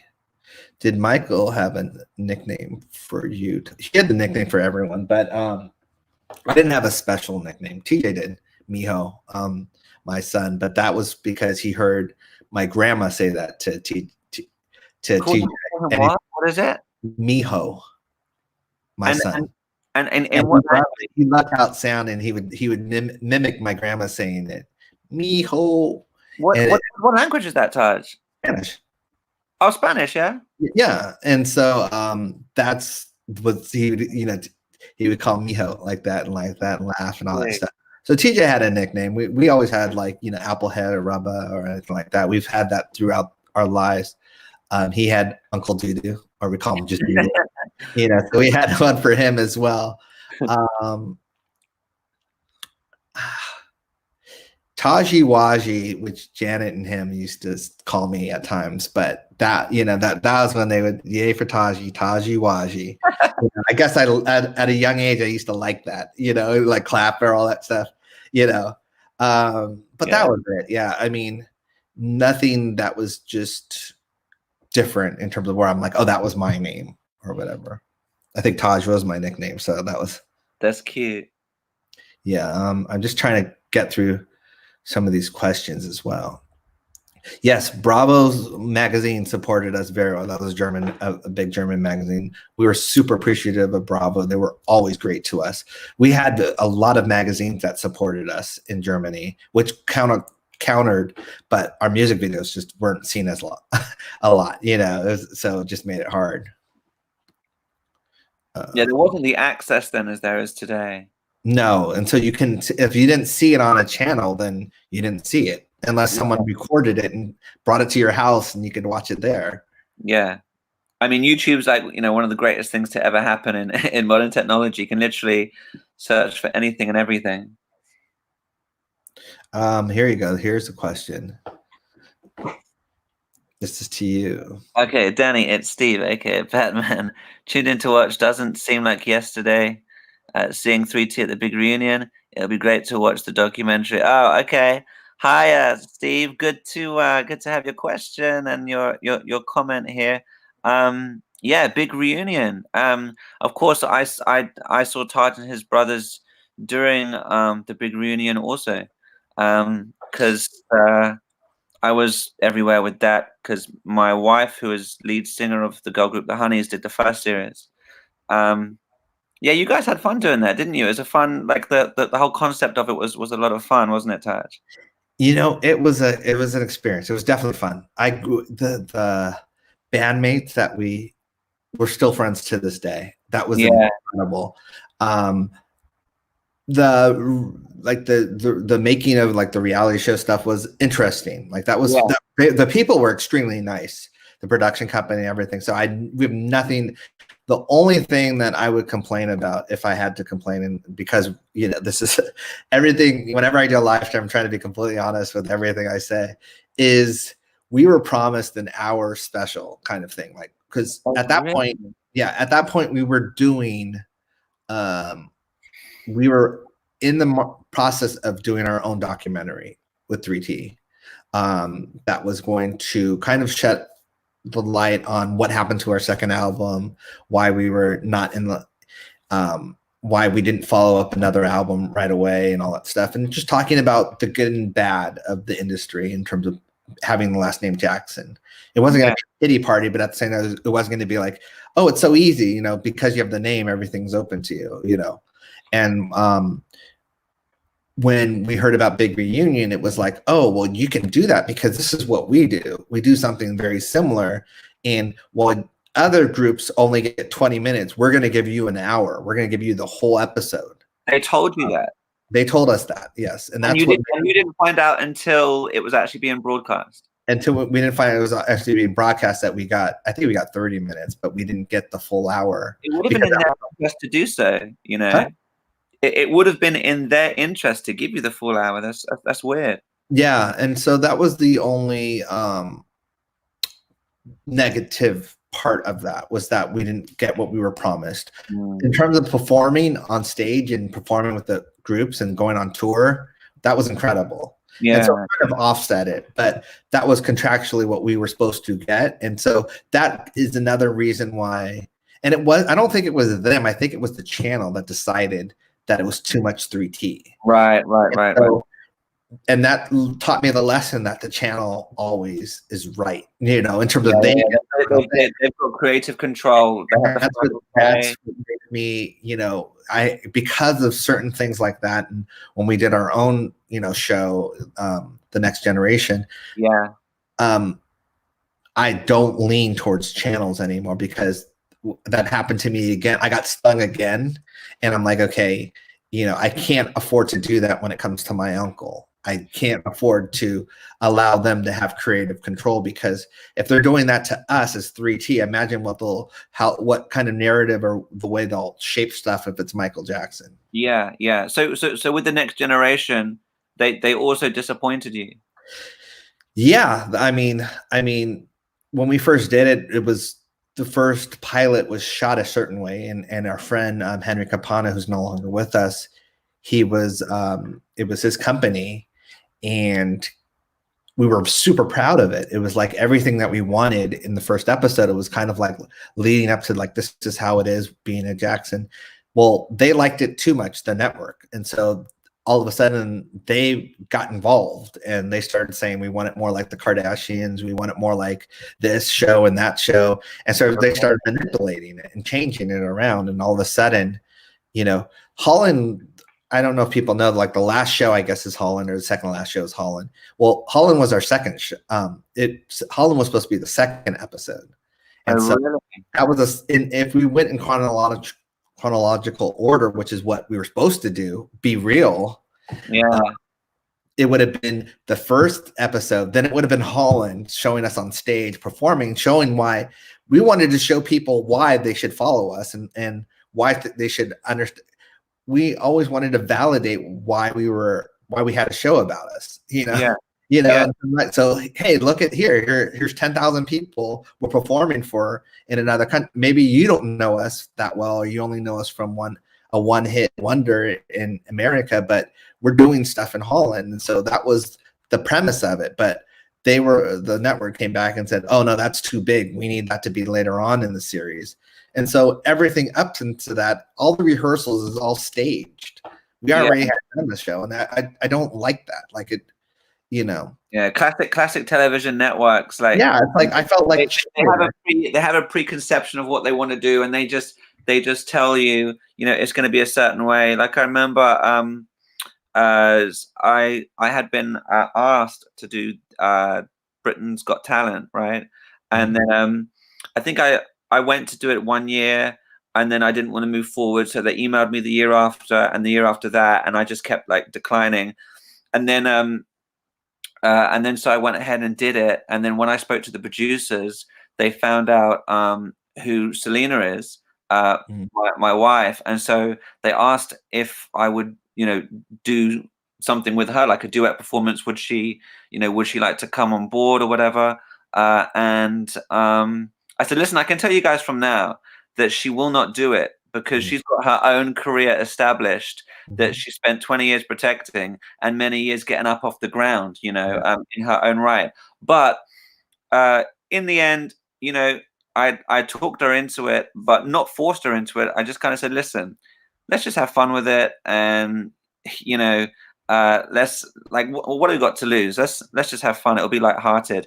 And we knew, and we've always known, but being there even more so, from the get-go, which most are naive to, that like what they're doing, what they're trying to set up, when they're trying to get you to do voice tags and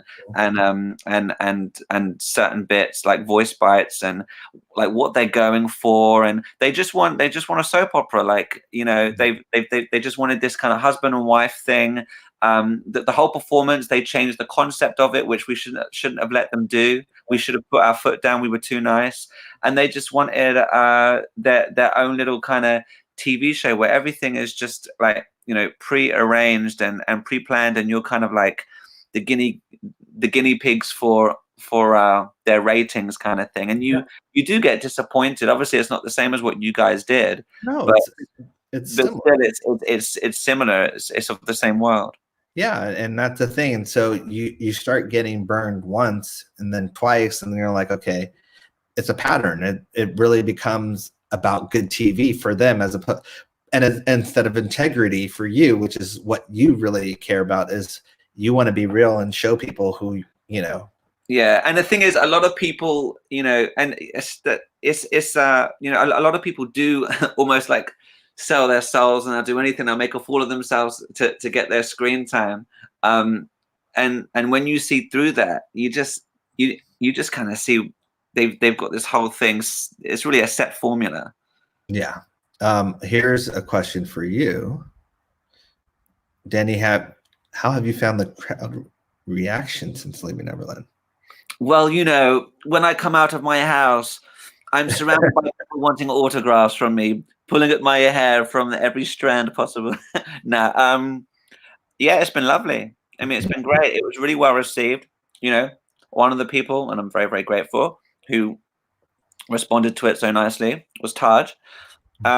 It's been really, really great, and it's really positive. I mean, since January, I was having sleepless nights, going crazy, very frustrated about all this nonsense and these false claims against Michael. And so what I wanted to do, I was desperate to get on a live television set. I didn't want to do radio. I didn't want to do pre-recorded stuff. I wanted to do something live in the moment, because I knew that way I could take the stand.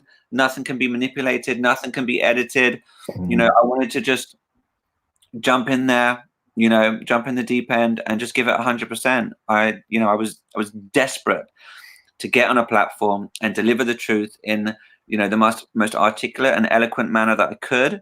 And, not only give people the truth, but also give people a realistic perception of who the fan community is and what we are like. We're not these crazy people who are deluded, and just blindly biased or whatever. But yeah, the response has been great. Nice. I mean, yeah, there's still emails that people have read that were like so long I haven't got around to reading, but it's lovely. Yeah. And it's for Michael. I always say, sorry, Tad, I always say it's all for Michael and truth. Yeah. Because it's not about me getting any attention. It's for your uncle. And it's for, truth. Was Michael a dog or cat person? He was always scared of our dog. We had a little dog, Happy at the time, and he was always scared of our dog. Because he always said those are the dogs that bite. And it's just funny. But I know later on when he had his kids and stuff like that, they have Kenya, and Kenya was a dog, but then Paris had her own cats as well. So I think he just was an animal person in general, but he personally, when I knew him, it was just Bubbles and the llamas, little llama and stuff like that. It was more of those kind of animals as opposed to a cat or a dog, Let's see. Is there another story about? Sorry, Taj. I was going to say I remember a story on some interview about a dog killing one of his animals, one of his llamas. Really? Yeah. I didn't know that. In the early 80s, I guess. Oh man. Is there another 3T album coming out? The interesting thing is, obviously things have changed because of this year, but this is the 25th anniversary of Brotherhood, of our career of releasing the Brotherhood album. And so we wanted to do something special for it, and we still probably will. I don't know what we're going to do now because we're kind of all in our own places, but I think there is going to be something special. We have so much more music to do, and there's, obviously we're brothers and we love doing music together, and I think it's needed in a way, in terms of we like doing positive music, and I think positive music is definitely needed. We're not trying to be trendy or whatever. We're trying to just do what we know and the kind of music we like that we grew up with. So let's see. I'm trying to think of. Taj, can I just quickly jump in. I've just seen a message on my phone. Yeah. Someone's messaged me saying I may have misunderstood a previous question. So apologies if I have. When someone asked me the reaction to Leaving Neverland, I automatically took that as the fight against Leaving Neverland. So I immediately thought of the television show. I don't know if someone was if I misinterpreted that or misunderstood that question. If perhaps they meant the reaction to me after Leaving Neverland in terms of being a tribute artist. God, yeah. I'll just re-answer that real quick in case I did misunderstand that. And if I did, apologies. Yeah, so like with a lot of radio stations, unfortunately, people lose their sense of individuality, and some people, it was like a knee-jerk reaction, and there were a few cancellations suddenly, 3 of which I received full payment for, because that's always nice. But funnily enough, where I had, I think 3 or 4 cancellations, within the next week, I had another, I think 6 bookings. So, not to say Leaving Neverland was great, as long as Michael's name is in the news somewhere. No, absolutely not. I think a lot of people are sick of it. Yeah. A lot of people through it. I remember some of the people that hired me saying, nah. I won't say exactly what he said because but I mean, basically he was like, nah, it's chip paper, meaning fish and chips. Like, you're reading it one day and the next day it's being used to wrap food. So it was people were supportive. Good to hear that. Taj, how do you feel Michael would feel about his fans fighting for him? I've seen my uncle emotional plenty of times, but I can tell you most of the times I've seen him emotional, it has to do with his fans and your guys' love for him. He never took that lightly. He always appreciated it, and he loved you guys equally as much. And that's one of the reasons why I'm so what's the word?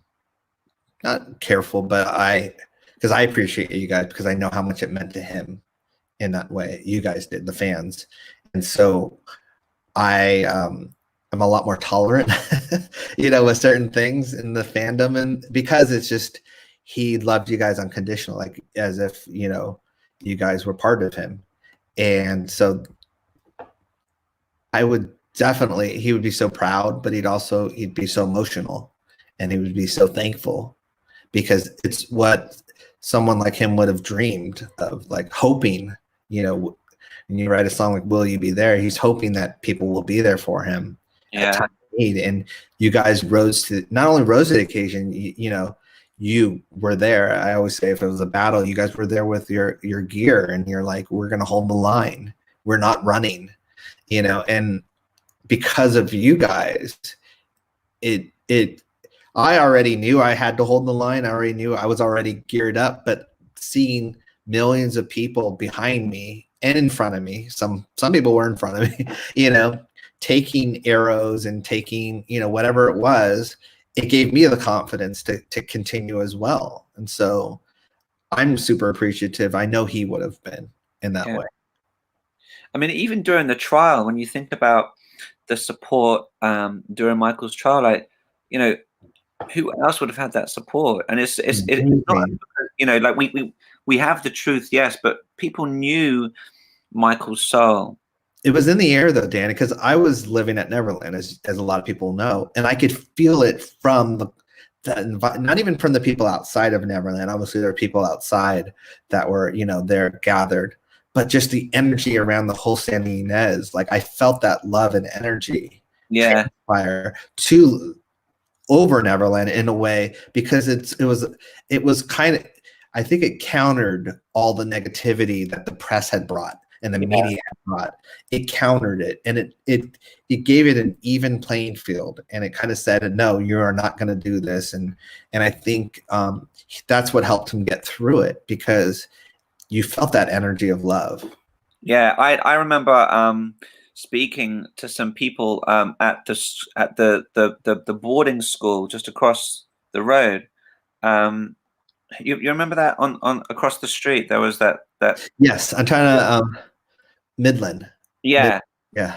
And I was speaking to some people there, some students, and they were really there was some real solidarity with Michael, because they knew like how he had always been so good to the school, so good to the students. They were telling me how he had let them use his land whenever they needed to, and he would help them with certain things and facilities and so on and so forth. And even people in the local area, like in the local convenience store, just a few minutes drive from the ranch. The owner of I remember was telling me, that this came at a real bad time, because Michael was just starting to come out into the community. He was just starting to get a little bit more comfortable. He remembers one time when some paparazzis were chasing him around the area, and Michael hid in the store, and the guy hid him in the back, so they could, and so obviously the allegations broke and things changed. But it was a testimony, like I say, to the solidarity from the people of the local area, the community. Yeah, and it bothers me when I hear stories about him coming, like he was starting to come out of his shell, and something that happened many times throughout his career, where he was finally starting to open up and start making jokes, or just in terms of being out in the public eye or being on shows and just feeling comfortable, and then something would happen and it would be like boom, back into his shell. And and he's kind of reminded, why he was like reserved and held back in the first place. It took a lot for him to do that, I think. It did only because it's one of those things, like, well, you got to remember, if you're someone that the media is waiting for you to trip and fall, and they're even putting obstacles in your way for you to trip and fall, it becomes hard to walk, without being cautious and careful in that way. Exactly. And he wanted people to understand him. He wanted people to get to know him. As mysterious as he was later on in life, he wanted people to get to know him, like, open up, and it just never let that happen. He wanted to make Neverland more accessible, didn't he, to the fans and stuff like that. Yeah, he wanted to share it with everyone more. Yeah. I like this, and Michael Jackson cancels. That is brilliant, and that is actually almost what happened. If I don't want to be too arrogant, but I think cancel culture tried. They had it lined up. It was an character assassination attempt. Yeah, they had the special lined up. They had everything lined up. They had, the Leaving Neverland was pushed through Sundance. It was late, so it wasn't even supposed to be. That never happened before. They pushed. You can go and look at the people involved in the Sundance, and one of them is married to the lawyer of the trial. So it's like there's certain things that were in effect, and I always say there's coincidence and there's things that aren't coincidence. The lawyer who had threatened, sorry, Taj, was it the estate or the family, that if they go ahead with the wrongful death trial, they'll be sorry? I don't know if it's the same lawyer. It's that team though, because I don't know the names well enough to know that. The wife, I do remember him. I do remember someone threatening that. Yeah, they'll be sorry and whatever. Yeah. And the wife of that lawyer was a high up committee in Sundance. Yes, yeah. In terms of, I think she's one of the producers, like executive producers of it. So she was high up there, and decision making high up there. And of course, that was taking away all the attention that initially was going all to the Harvey Weinstein documentary, which then received no press. The Untouchable documentary that no one even remembers was out there on Sundance. And so I think there's certain things like that they were lined up, and then Oprah, you got to remember, be sure, even Oprah, they were spreading it out to the media, and all the media were like, oh my gosh, wait, and you had no response, because if you attacked and said, well, that's not Michael, they were like, well, have you seen the documentary? Was always their answer. Yeah. And I'm like, no, I haven't seen the documentary because no one will show it to me. I was so frustrated. I'd asked, but these people were having the opportunity to view it, but you guys weren't. I mean, it's just so transparent. I remember there was. Well, it brought Me Too up there to Sundance, because I know that, and they had it lined up just the same way that Oprah, when she did her special, she had her whole audience were sexual abuse victims. Like, it was all planted and manipulated. It is utterly shameful and disgusting how they deliberately hijacked the Me Too movement and exploited and took advantage of the emotional vulnerabilities of legitimate victims. And that's exactly what they did, because a lot of victims like that are, because of their emotional trauma, they're looking for someone or something to cling on to, or to identify with, or to lean on, because it's such a horrible, traumatic experience. And so, they like that, the legitimate victims, the Me Too folks, that was their prime target audience. And they, you know what I mean? They knew exactly what they were doing. And it's disgusting. And another thing that frustrates me as well is that all this time and energy and focus is spent and put on, ridiculing, vilifying, and condemning this innocent man, right? Mm-hmm. And everything that's put on him is completely robbing legitimate victims of their right to be heard, of the right to have their cases investigated, most, if not all of which, I'm sure have truth in them. I tried to warn Me Too and I forgot her name, but I said, look, this is gonna set back legitimate victims, and you have, please talk to me, because I don't want it associated, because it's like falling into a trap, saying you're going into a trap, but then you start realizing that certain, they have their own agendas anyway, and certain things are about backs, yeah, certain things about victims, other things are about power and all that stuff, and the message gets lost in that aspect of it. It's crazy. A shame of it as well is that something that initially was a great cause, became a lynch mob, really. Well, because with power comes great responsibility, as Stanley, taught us with Spider-Man. Great power, great responsibility, and I think that's the problem. Responsibility.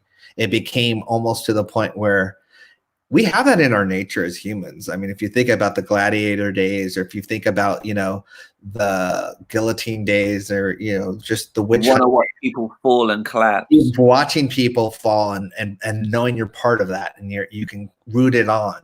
It's in our nature, and it's sad that it is. It's a dark part of our nature, but we it's a spectacle, and we love spectacles, and it doesn't matter if the person's innocent or guilty. If it's a spectacle, we're going to watch, and that's the thing. I hope in years to come that people can learn from this and really reflect on themselves. I remember when we were speaking last night, I was or the other night, I was talking to you about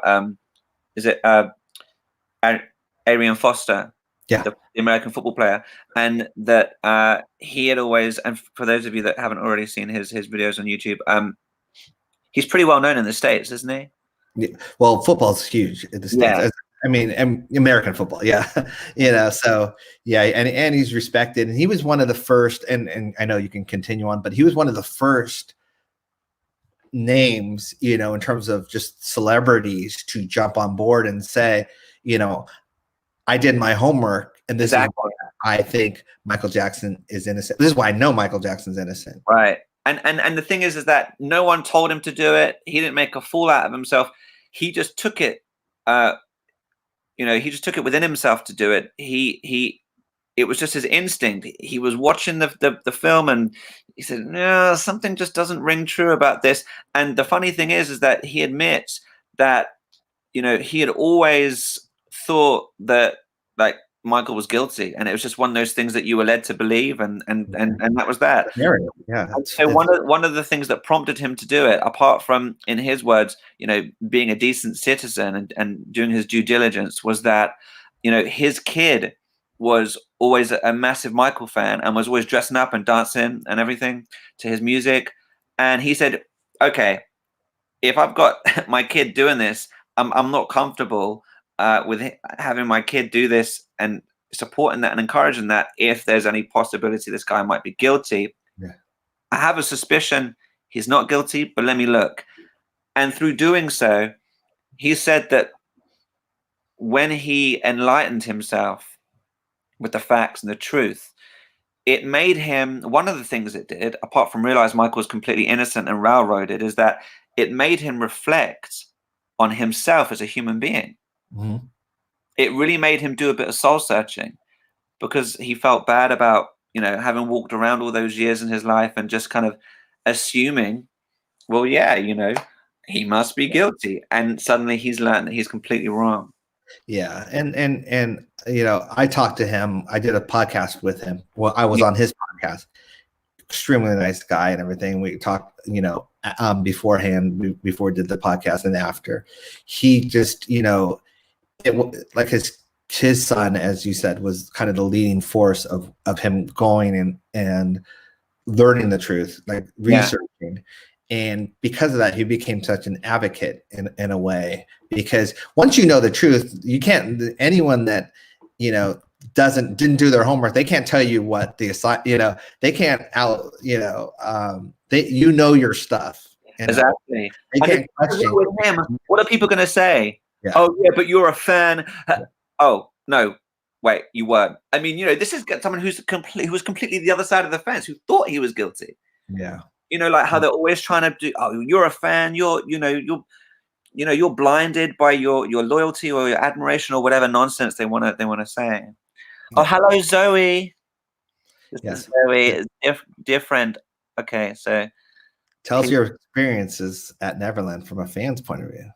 You must have had so many happy memories that are comforting to you now. So tell us a little about that, Dan. How many hours do we have? No. Well, in a nutshell,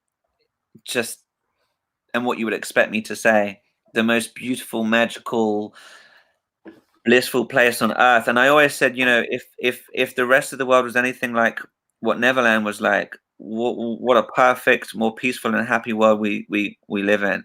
We would live in. I remember the second time I went into the ranch, and on that day was actually Michael's birthday. So it wasn't just myself and the friends I was with. It was because, okay, let me go back. Because it's a fun story that people will hear. So the first time I went in Neverland was 2003, and Michael had actually taken the children to the dentist in his Bentley. And I said to my friend Nima, I said, let's hang back. And anyway, he came back, and I was holding the anti-Bashir jacket, which he hadn't yet gotten his hands on, and I was holding it out because I'd already given him the filthy tabloid press jacket previously. And anyway, he wound the window down, and he just, come on in, you gotta come in, come on. And we jumped in the car, and suddenly, wait, real quick, what was that like when just that feeling of knowing that you were going to go behind the gate? Or I thought I was hearing things. It was surreal. It's like when you were having a really, really amazing dream, and you wake up and you go, like it wasn't real.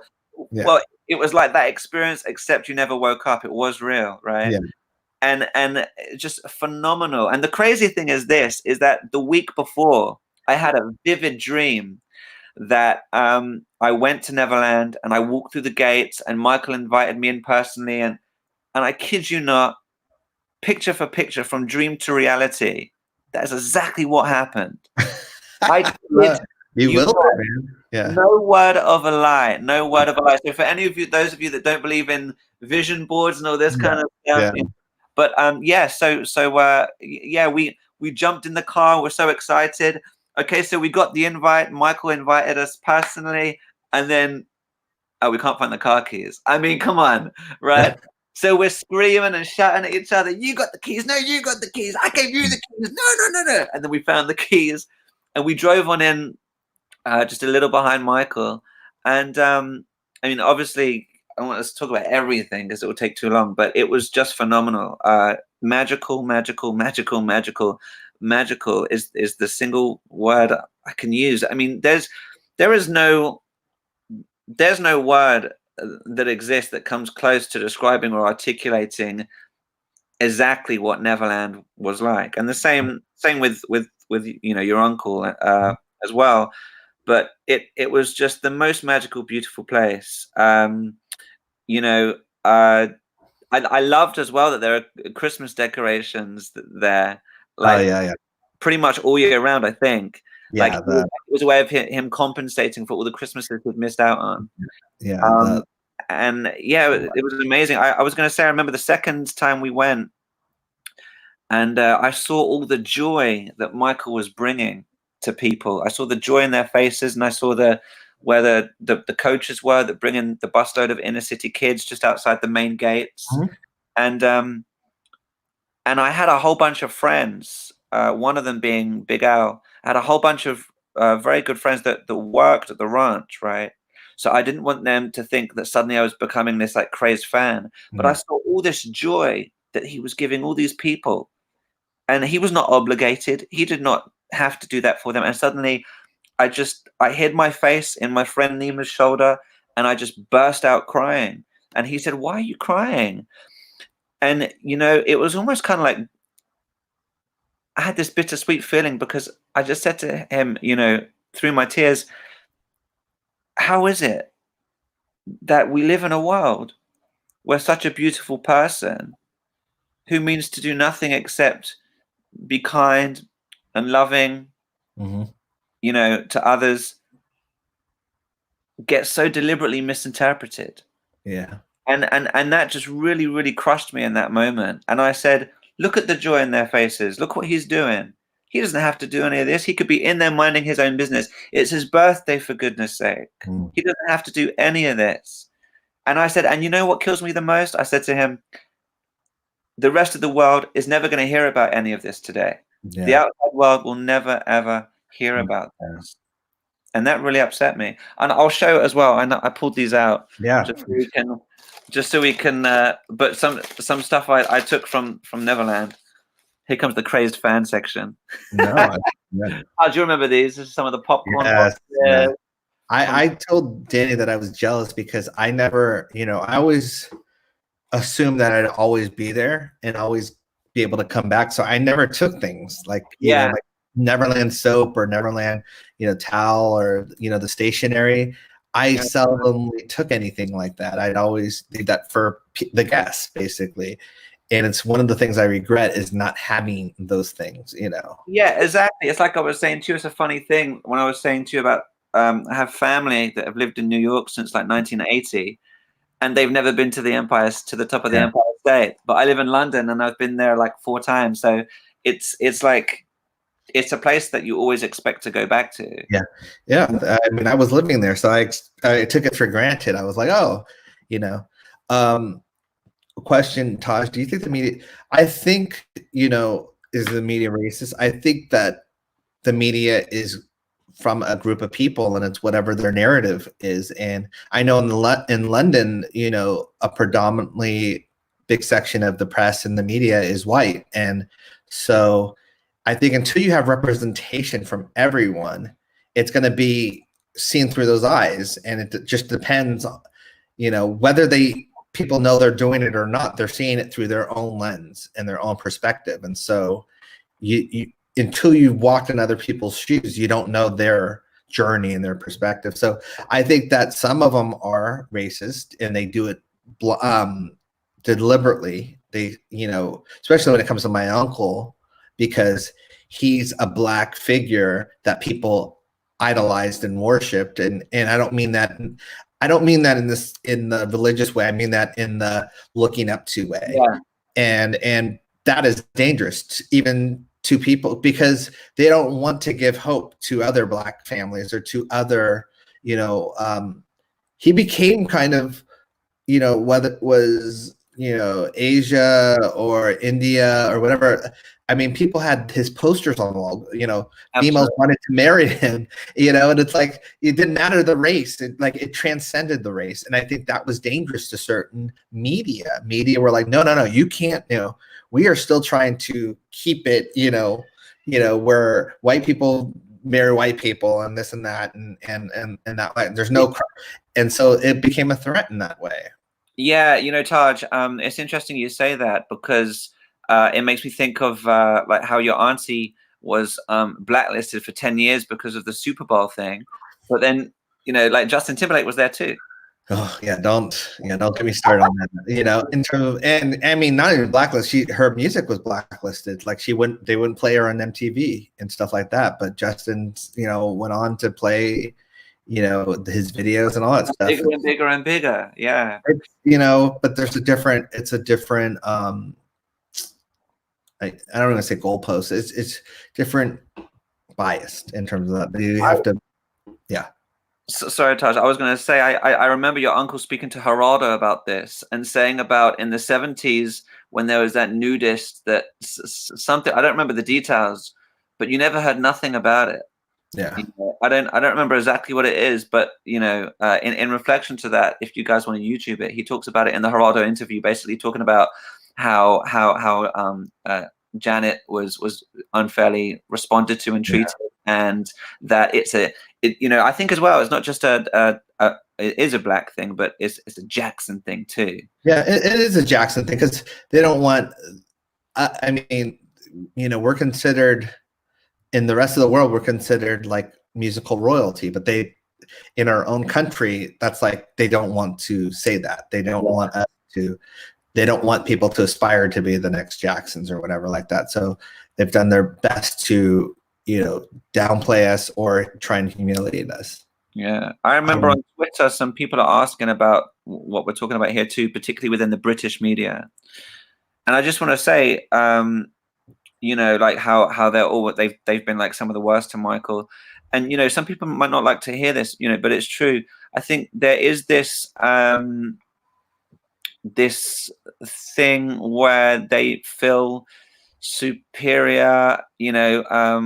Dick Gregory would have called it white superiority. And hey, listen, yeah, I don't disagree. And it's this kind of colonial, what we say goes kind of attitude that is conditioned within them throughout society and throughout their upbringing and throughout their culture. I'm saying there as if I'm not white and English, but you get what I'm saying. I feel no, it's part of the mindset and culture, because it's part of the history in that way. Yeah, it really is. And of course, I feel completely disconnected from that, and I look at it from the outside in, and I just, I shake my head. It's just it's a shame. I hope it changes. I hope so too. Taj, when MJ came to my country, India, he donated the whole concert show collection to charity, basically, and we'll never forget his help. Yeah, I mean, thank you for sharing that. That basically was who my uncle was. He did that a lot, not only concerts, but just he would make private donations to things, and you wouldn't even know that he did it. We would know because we were there, so we'd hear it on the phone, but people didn't even understand half the things that he did in terms of helping, because he just had that heart, and he didn't need the press, and he didn't need the publicity. He was doing it because he cared. Yeah, it came from his heart. It was sincere. Yeah. I'm just looking at it. What was the best prank MJ played on the family?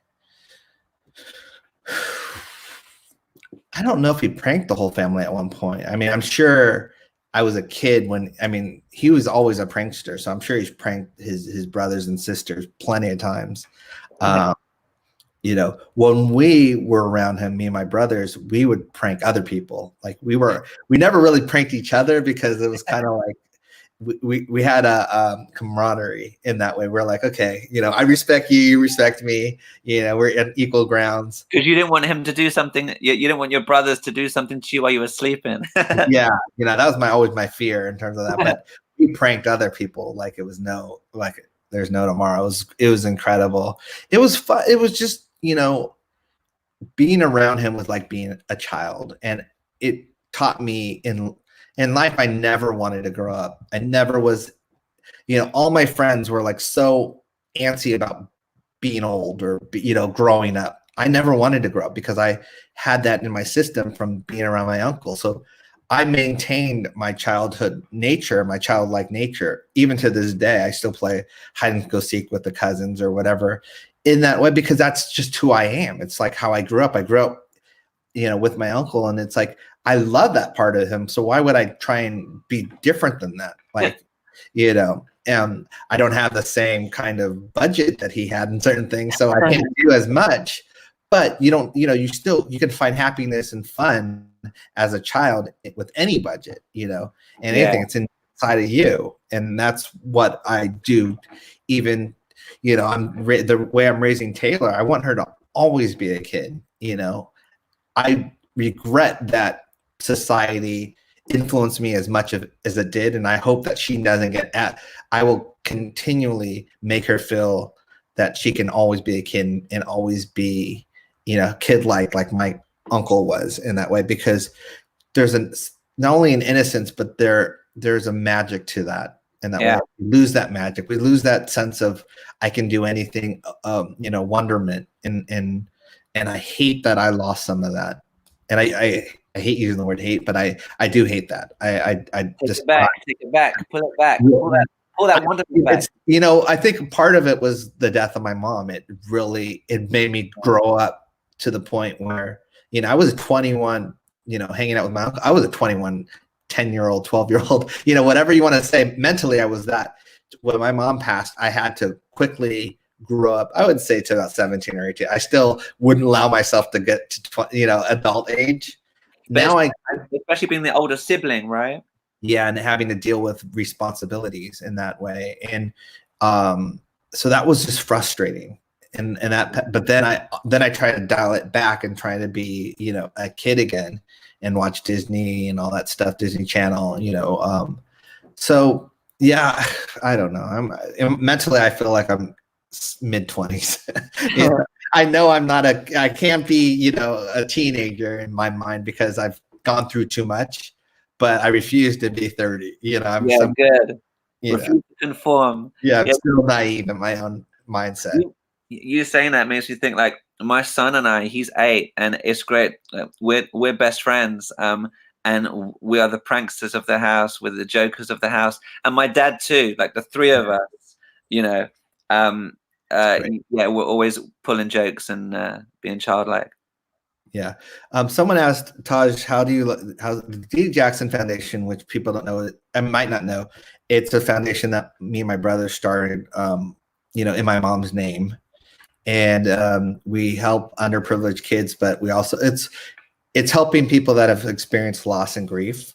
It started as helping underprivileged kids, but we started realizing that a lot of people have gone through loss and grief, and there's really no age, limit to that. And so we've kind of expanded, and it's going great. It's one of those things. We still do our music therapy classes, even though, there's a lockdown right now. So we're trying to figure out how to do it, virtually over the internet.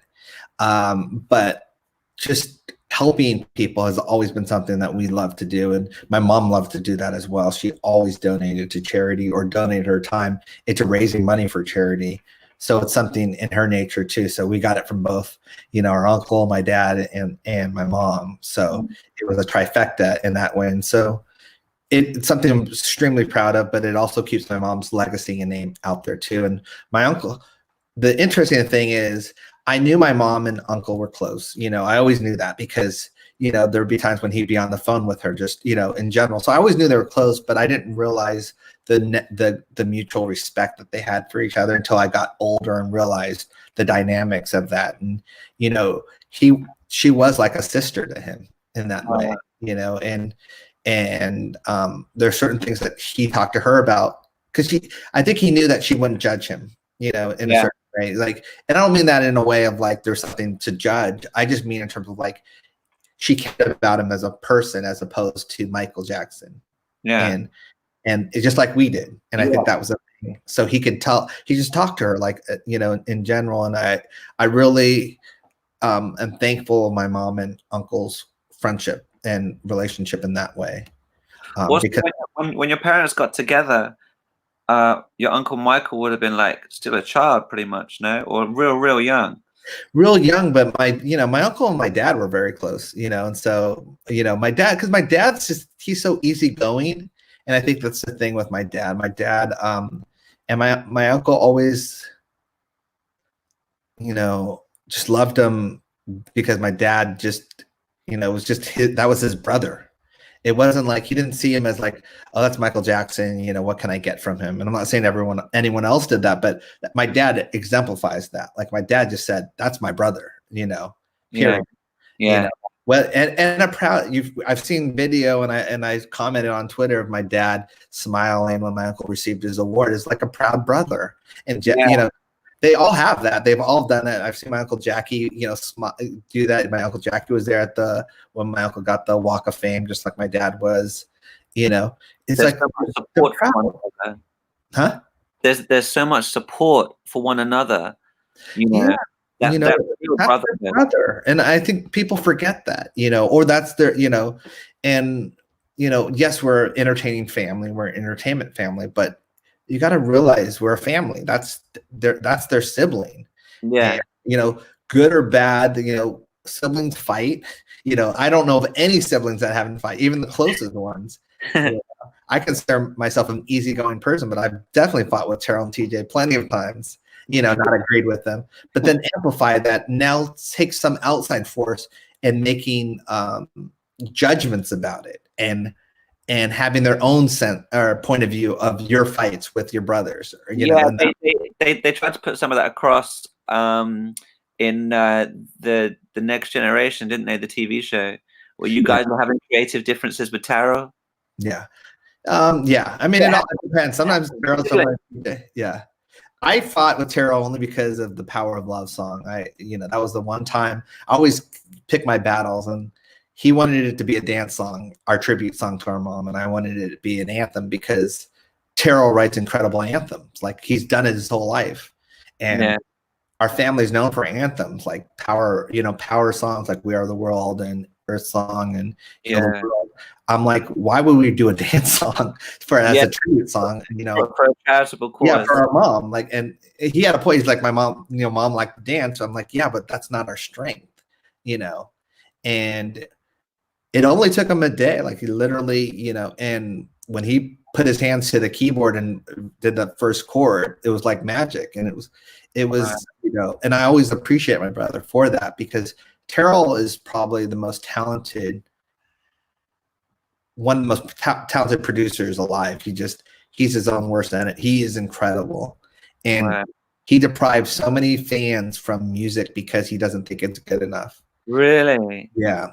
I get mad at him because he's got songs that are on cassettes that I have that I play to this day that no one's heard because he's like he thinks they're dated. Songs that he's done or that you guys have done together? That he's done. Just demo songs that he's done. That I'm like, dude, one day I'm going to make you record this, or we're going to record as 3T, because they're just, you got to remember, Terrell, I grew up talking to my uncle about music and TV.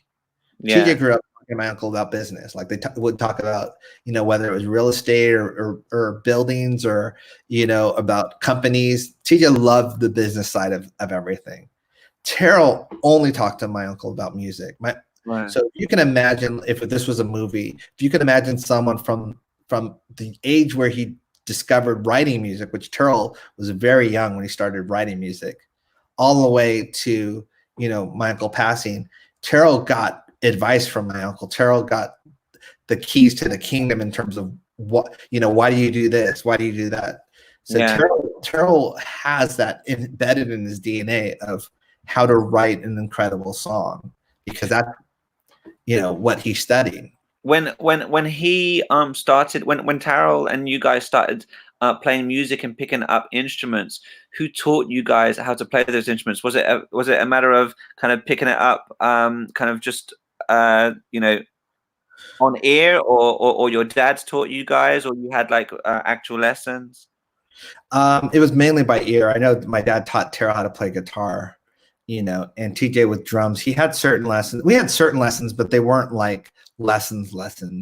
Yeah, not the book. Yeah, I'd been classically trained with piano, from Wow. don't know any of it now, but I was, back then I was learning like classical music in terms of like, but we were doing pop music, like when we started doing what was called our run-throughs. And we'd play songs like Paul Simon's You Can Call Me Out, or Van Halen's Jump, or, we did Beat It and Billie Jean. We did a couple of other songs.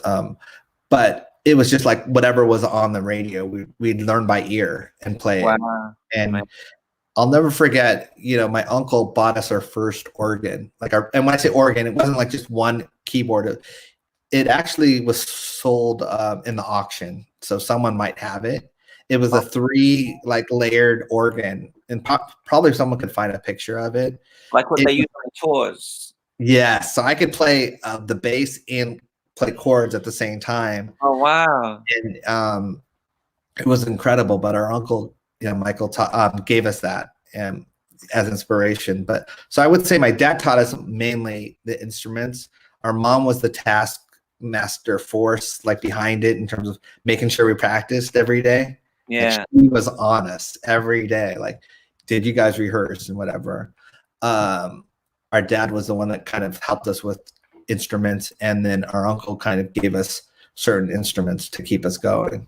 What about in terms of discipline? Regarding like if there was any tension between you guys, your relationship, and then B, if you had any studies or schoolwork or something like that to focus on, how would your parents balance that with you guys? And I know you did a lot of baseball as well. Yeah, we did do a lot of it. My mom loved, she knew the importance of school and all that stuff, but she also knew the importance of rehearsing. So It was our mom that made us, I shouldn't say made us rehearse, but our friends knew we had to rehearse. So like if our friends came over, they knew we had 1 hour or 2 hours that we weren't going to be around them. Yeah. Like that. And so we wanted it back then, like at that age and stuff like that. But school was interesting because school, I just wanted to do well to I don't want to say impress my, but make my mom proud. My dad didn't care about school that much. I never, it never was like, son, good grade or whatever. He knew what you guys were destined for. Yeah, I don't think he cared. He's like, he never said he didn't care about school though. So, but he was more if we needed help in the music. We learned at an early age how to run the 24 track and the mixing board and all that stuff. I was 12 when I knew how to do that stuff. Wow. So you can imagine what Terrell and TJ were. We were, so we just were at a different mindset in that way because we wanted to be like them. And the singing came later. We were good at recording and writing songs, but singing and learning how to harmonize came later on, when my dad was like, okay, that's great that you're doing other people's songs, but you got to, sing your own songs and harmonize. What was the first song you guys wrote that was yours? That's something that you did at home in your bedroom, something that you had the chord structure and the chorus and the verse. We have a lot of early songs. I had a song called, oh my gosh, what was the song I had? I'll have to think of the song because I have 2 of the songs, 2 or 3 of the songs on a cassette that I've digitized it, so I still have it. Oh, one day you guys might hear part of it or whatever, because my dad recorded us. So my dad actually professionally played, spoofed them up when we were kids, and then it has our vocals on it. So it has TJ singing. TJ was like our Michael, so he's singing lead with his high pitched voice. And then Terrell and I were would counter that and sing harmonies. And there's a song called Sorry that Terrell sings lead on that he wrote. Was it Crazy? There's a bunch of songs. There's certain songs, but I'm very proud of them. And then Terrell wrote a song called All My Loving, which is TJ sings on. That's a really it was you could, at that age that he did it, I think that's when my uncle took notice that he's a songwriter. Really? And my uncle was helping him with the song as well. But my dad is the one that recorded it and fostered it. Yeah. In regard to the harmonies that you guys would do, you know, there's always that legendary trademark Jackson harmony. Like would your uncle help you guys with you know, structuring the harmonies or how to do it? Because I remember in the big reunion when you guys were rehearsing and the recording, not in the dance studios, and the first time the other groups saw you guys together, and the moment you did your harmonies, everyone just went crazy because they realized they'd been reminded we're in the presence of the Jacksons. Oh, you know, there's Jackson DNA. It's weird because there's nothing like, you know, brothers harmonizing in general. Like, you know, families harmonizing. There's a structure in your vocal cords or DNA or anything that just makes it unique and different. I know that when we first started, it was not, you know, I'm not gonna lie, my dad had the most patience that you could possibly have because it was one of those things that it wasn't like ready-made, like, you know, food where you just like put it in the microwave and it just cooks and then there was a lot of blood, sweat, and tears that my dad went through of like us learning how to sing and harmonize. It seems natural now because it is natural now, but it wasn't like that in the beginning. And in terms of that, and but it's something that we take pride in. Like it is something easy now, and you know, our harmonies we're very proud of them. But that came from my dad mainly. He's the one that, you know, he used to say that the brothers and you know, the sisters and all that, like they would pick something like whether it was a stove that was doing a humming and then they would harmonize to it. Wow. You know, like whether it was just something that, you know, was making a note and then they would harmonize around it. Wow. And That's so we started doing that. And that's how I became really, I am there. I have certain talents and I have certain talents that are, I mean, there are certain things that are not talented in. Like my rhythm is like suspect and, you know, in terms of dancing. In terms of dancing, in terms of just in general, I've gotten so much better, but it's just weird. It's like it's my kryptonite in a way. But if I can be bold enough to say what one of my biggest strengths is, I can harmonize to anything within a split second. Like if someone did a note, I can do a harmony to that note within a millisecond, almost to the point where it sounds like I knew the song already, you know, because I'm not trained to hear something a millisecond and follow it. And it's just something that I've had, but I don't know. My uncle and sometimes he would say, "Hey, let's just harmonize like when we're all together." Nice. There is tape of us. I don't know who has it, of us just like messing around harmonizing, you know, because he always liked to harmonize with us. Stuff like that is gold, though, isn't it? Especially when you capture it, like the memories are gold. You know, that's the thing. Yeah. I mean, I don't know if the actual recording would live up to my memory of it, but just harmonizing with Michael Jackson in general is gold. You know. But you know, I was just thinking as well while you were talking about, you know, your dad really working with you guys and having patience and stuff. I remember you before, you know, really giving your dad such big credit, because while all your uncles, you know, came out and released solo albums and projects and stuff, your dad kind of stayed home to really raise you guys and help you put the group together and help you perfect, you know, everything musically. He did. It went, and it wasn't easy. But here he is. He's recording us. He's and you got to remember, like the songs that we recorded when TJ was a kid and I was 14. TJ was probably 11. No, TJ was 10. No, 9. 5 years. You know, so TJ's not a 9-year-old, 8-year-old, 9-year-old singing, and I'm 14. You know, those songs never even got released. So we did like almost the whole album of songs that never got released, but my dad had to record them. My dad had to, you know, play on them.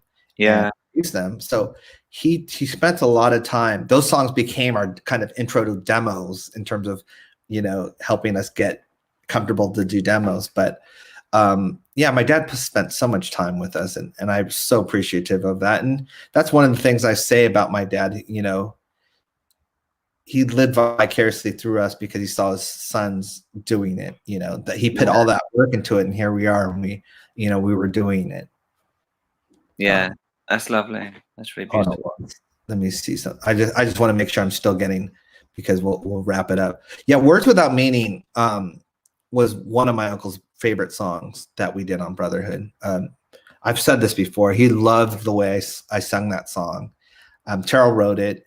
It's a beautiful song. I didn't like the way I sung it, but because it was a demo when I sung it, and I wanted to re-record it. I've said this, but they wouldn't let me do it because they liked the originality of it. But my uncle would make me go at certain times in my life. He would just sing the song. He would sing the last line of the song, because he loved the way I sung it, and that was like one of the first times that I actually liked my voice. Like, it's weird, because here's someone that you admire telling you that he loves how you sing.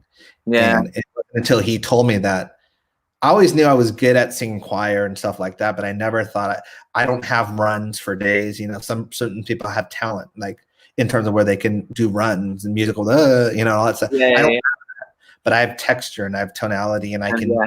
And I have range, and he also loved my falsetto, and he always asked me, how do you do your vibrato? He always loved that about me, because I had a certain way of doing it that he just was fascinated with it.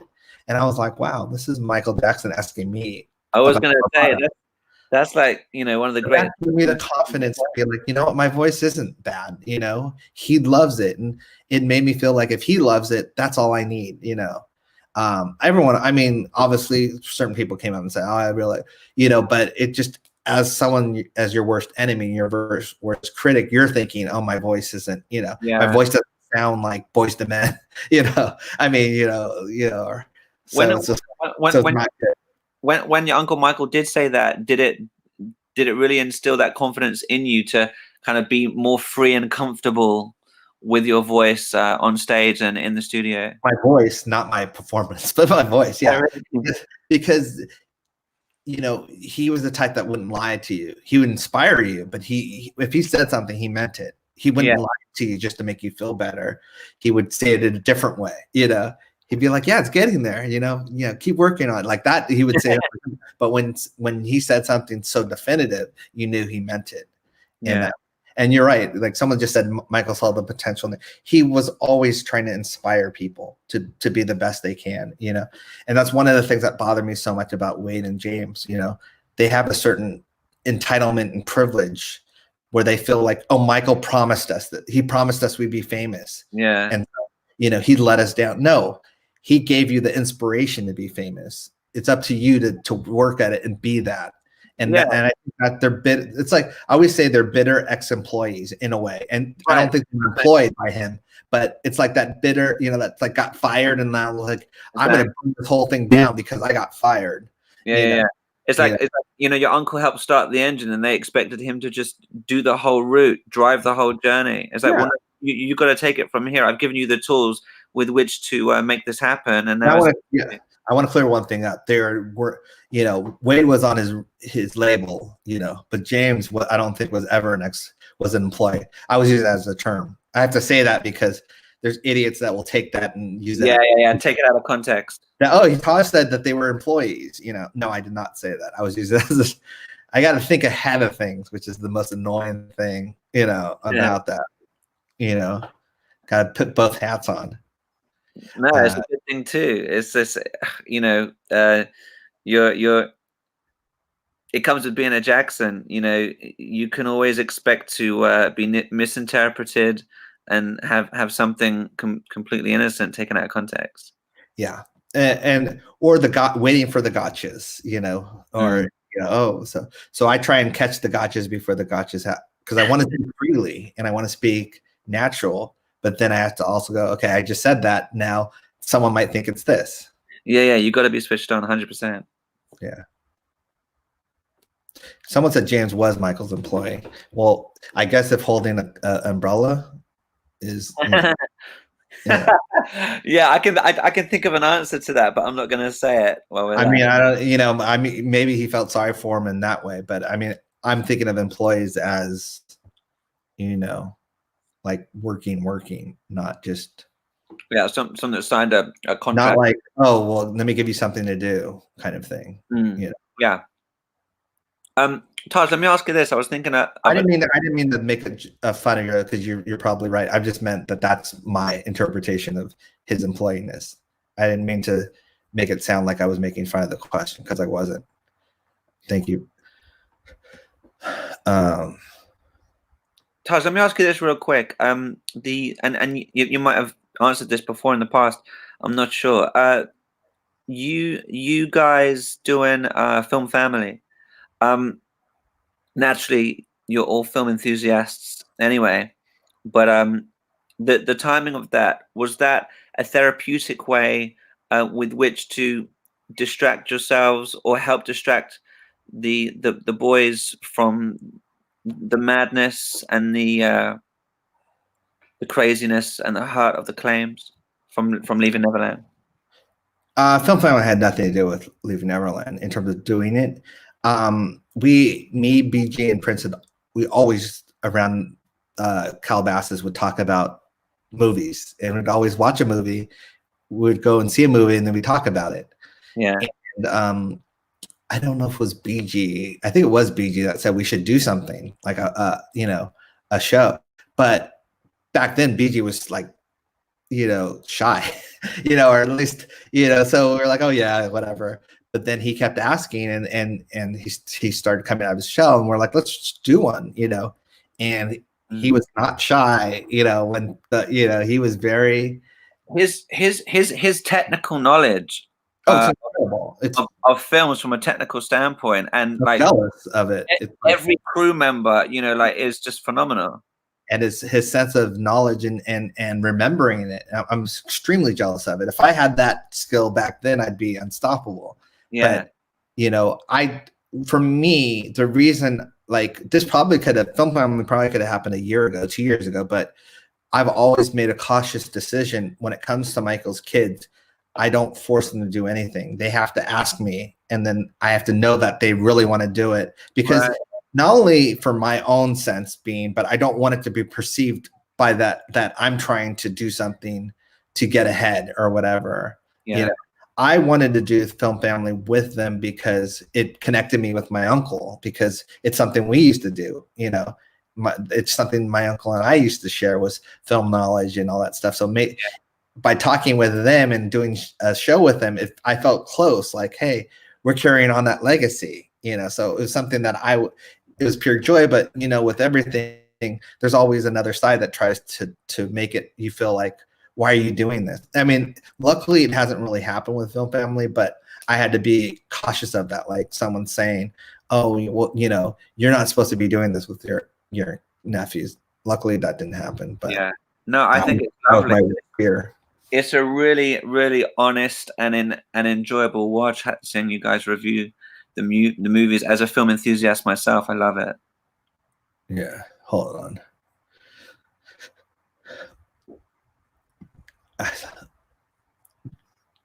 Michael's favorite Disney movie. I watched so many Disney movies with my uncle, so I don't know what his favorite was. And that's one of the things I'm very cautious of.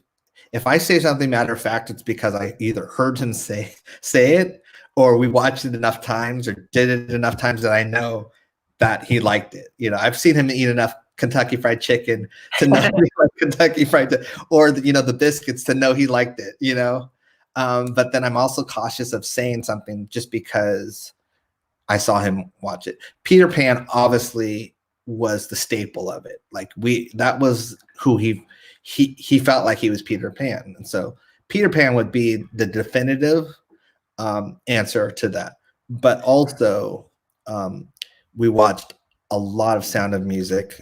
I'm trying to think what else we watched that I would, we watched Fantasia a lot. Or I remember that being played around the ranch. Yeah, we watched that a lot. I'm trying to think what other ones we watched a lot. My Disney knowledge of movies is starting to because I know I'm missing something. But if I think of it, I just want to add that question has made me think of something.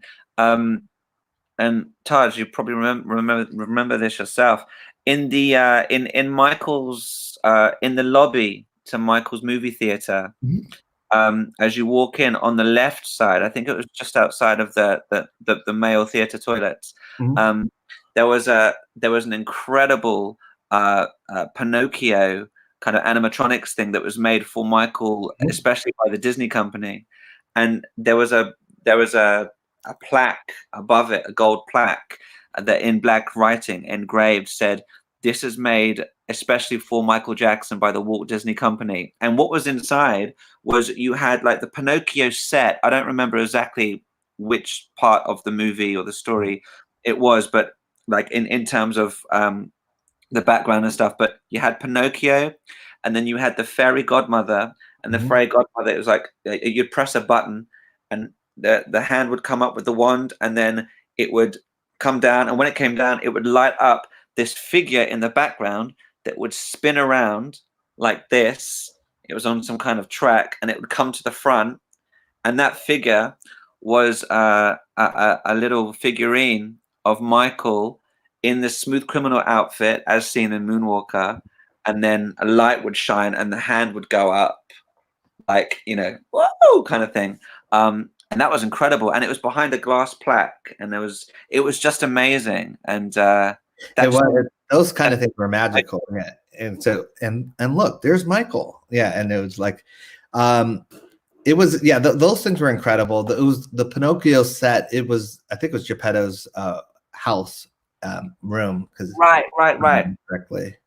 Is it lost? I'm trying to answer as many questions. Did Michael tell you any stories about when he was filming Captain EO? Well, I was there, so he didn't have to tell me many stories. But the problem with Captain EO is I was at an age where I didn't really appreciate the filmmaking, aspect of it yet.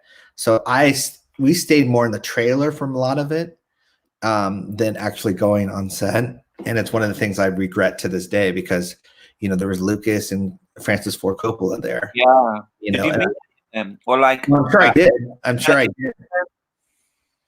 did. I'm sure I did, because they were there and I was there. It's just, it irritates me, because that would be one of the things I go back in time and tell my younger self: you better listen, and you better sit there. And I don't care if you want to go back to the trailer, just sit there and watch what they're doing.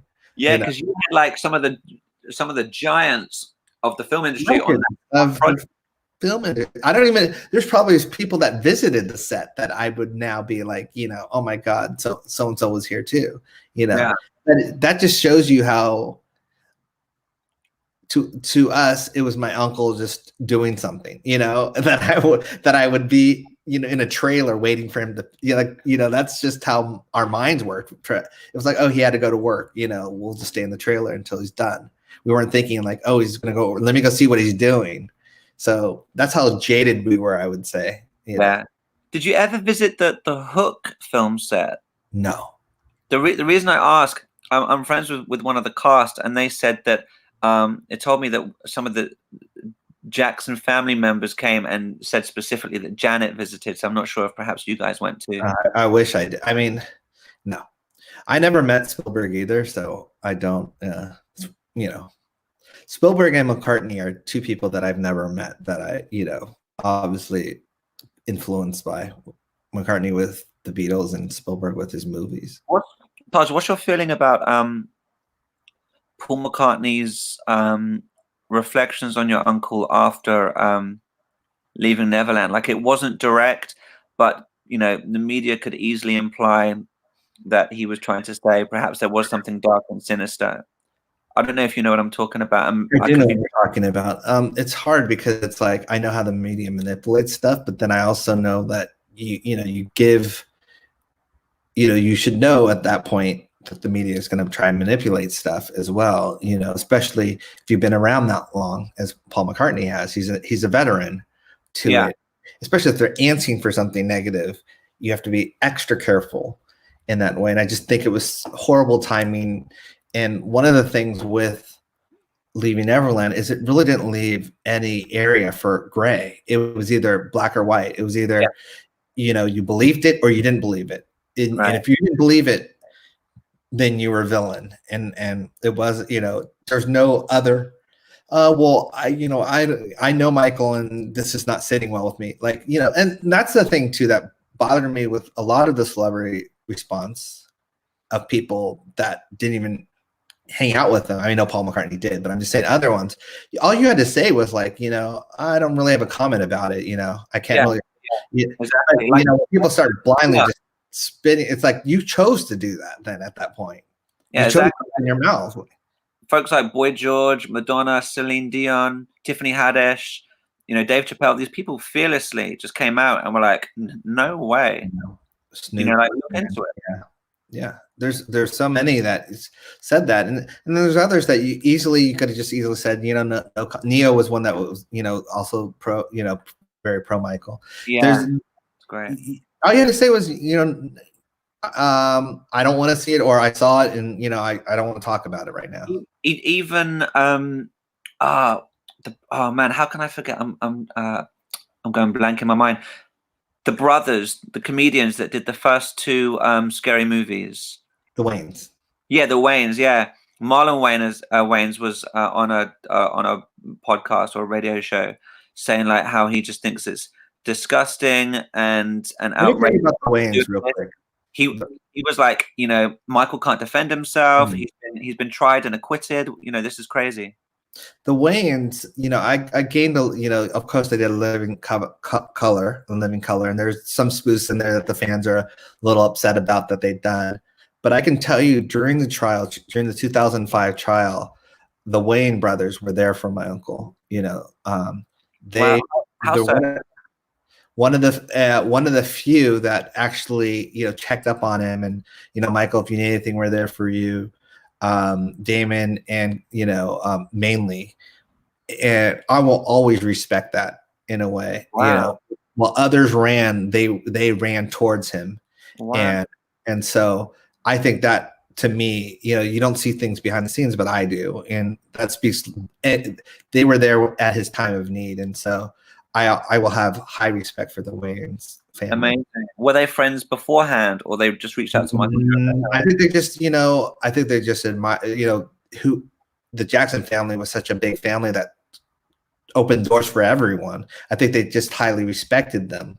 And I think what's hard with comedy is that when you highly respect someone, and them, like a lot of Black comedians have done jokes about Michael, but it's out of love as opposed to, it's just, we're so sensitive that it's like any joke about Michael has to be, it's like, don't joke about him. But they're doing it out of something they know and just out of love. Like just as they do jokes about each other in that same way, they'll joke about another comedian. But we get Murphy or Chris Tucker did it in a really sweet way. In a sweet way. But then, then I know the difference between, other comedians that are doing it out of trying to hurt his legacy and kill his legacy. Yeah. There's a big difference in that. So you have to know those areas of those gray areas because a lot of the comedians that have made jokes, a lot of them have done it either out of being naive because it's what they heard all the way up to it, but now they're advocates because they know, wait a minute, I was lied to just like everyone else was lied to. Yeah. And it's funny how we give, and I'm guilty of it too. We give when fans or regular people, said, I used to believe Michael was guilty, but now I learned the truth and whatever. We pat them on the back. We're like, thank you, welcome to it. But then with certain celebrities, we don't give them that same benefit. We're like, I saw something 10 years ago where you said this about Michael. So, I'll never forgive you. It's like, they're human too. They could have been stupid and naive and done stupid. And I'm not saying it was right. I'm just saying, I'm more forgiving in that way. And my uncle was too, to, his detriment with certain things, Yeah. Well, you guys, even like with what LaToya was forced to do and the position, that she was in, and it just is testimony to forgiveness in the family, and that your uncle was so forgiving. Yeah. No, yeah, and yeah. There's so much to say about certain things, and I have to be hard because I have to pick my battles with certain things and just be careful how I say things, because also remember that the family kind of nominated me to be the spokesperson, even though that still hasn't sat well with me. I'm just was more the outspoken person, but it's just interesting. Yeah. I don't know what else. Well, hold on. Let's go to a question. John, John and I we're friends and all that stuff. He's someone that has, that's been an advocate towards the truth. He was someone that originally, um, I don't know where he leaned. I know he didn't lean in terms of, he wasn't a fan at all, but he leaned more towards he's heard stories and this and that, but he actually did his research and something didn't sit well. And he's become one of our biggest advocates. And not only that, his family has become fans of Michael, in that way. And I just think that's so cute that now, there's been this, and they're so adorable, but there's been this light into his life in terms of, this Michael Jackson. Probably he hears Michael too much now, playing around the house. But John's been great to us, and he was one of the few that gave Brandy a chance to be on. That he was one of Brandy's first interviews, and I remember TJ helping set that up at Calabasas because we needed a place to do it, and so. It's been a long journey. There's people that didn't want to help us, get the message out there. There's people that were shutting us down. And so there were people that canceled on Brandy last minute, weren't there? Yeah. Good Morning America. Yeah. But that was me too. They canceled on both of us. And there's people that told us not to, bring up Brandy or to have her, be interviewed. And it's just frustrating because it's like, that's why I knew Brandy was a threat, because when you have, the media telling you, no, we don't want Brandy, because because she kills the narrative. Exactly. A talk show host that was very vocal about believing in Michael's innocence was Wendy Williams. Yeah, which was very surprising because I know she's been, hard on our family in the past. But I think my dad had been on recently. Yeah, I remember that. And I think the thing with a lot of these celebrities or is until they get to know the family, because we're cartoon characters. So my dad went on and he said basically there's no question off limit, and so she felt comfortable, and I think that was a big thing is once people get to know us and know, hey, look, we're just like everyone else. Yes, we do music, but we're like everyone else. Yeah. It really it humanizes us. And then all of a sudden we're not just figure of like, that's why our friends like that we grew up with in either playing baseball or Buckley, they're our biggest, like they're our bulldogs for us because they're so sick of it. And sometimes we have to tell them, no, don't say anything or, whatever, because they're ready to fight because they've seen us turn the other cheek so many times in that way. And they know us. And so it's personal to them. That's the thing. And the media don't want the general public to know you guys, to know your uncle, because they want to avoid any possibility of normalizing him. Yeah. Normalizing is where is the Achilles heel of the media. So as long as they can keep calling him wacko and whatever, that's what they'll do because that's the narrative that they have to go off of, so they won't show his human side at all. Yeah. That's why you will never see the charitable side of Michael or Michael visiting hospitals in the media because they don't want to show that side. Exactly. I'm trying to make sure I don't miss. I mean, there's so many questions, but I'm trying to make sure I try and get. Yeah. I feel like I'm behind, which I am. Well, someone said, what's worse, Bashir doc or Reed? I think Bashir was worse because Bashir, my uncle, is alive, and he thought that they were going to do something positive, a positive documentary, and it was the ultimate betrayal. Reed, I can see a mile away because he's a snake. Yeah, that's an opportunist. Bashir pretended to befriend my uncle and promised him that people would get to see the real Michael Jackson. Yeah, and it's so great that your uncle set up the alternative cameras of his own to capture like that. You know, Bashir was really kissing ass. You know, and he's That like, was Hamid's idea. The cameraman. his idea. Yeah, because Hamid didn't. There's something about Bashir that he just didn't trust, and so he just ran it. That was his camera and his footage. He was just running it as, you know, kind of pretending that it was just, you know, and he kept it on. That was so, you know, in hindsight, that was a blessing, but that was something that he did, you know. Wow! Shout out to Hamid. Yeah. And the Persian. Yeah, well, I think, you know, I think that's the thing, is that you got to remember people around Michael were so defensive of him too, because they understood all the crap that he was going through and how understood he was. So, you know, once Bashir's questioning started teetering certain things, my uncle, being, you know, in his own world, didn't see it. You know what I mean? He didn't see the manipulation. Advantage of. Yes, because he's still Michael Jackson. He's still, you know, just answering questions and thinking that, oh, this is going to be positive, whatever. But other people around were like, wait a minute, you know, he just asked that, and now today he asked this. Is there another narrative he's trying to spin? You know, and so it's interesting. Fantastic that he had the good instincts to pick that up and to do that. What was his reason though? Like, do you know what he would have said to your uncle as to why he wanted to do it? Like, do you know if he was open about, yeah, Michael, I want to set these cameras up because I just don't feel right about him? I don't know. I would have to ask him, you know. I know he told me and I forgot. And I don't want to, I'd rather say I don't remember than say something wrong and been like, that's not really what, but I do know that he set up those cameras. And I think Bashir forgot those were on, you know, because they were so low tech at the time. Yeah, I remember the day that the Bashir documentary was airing.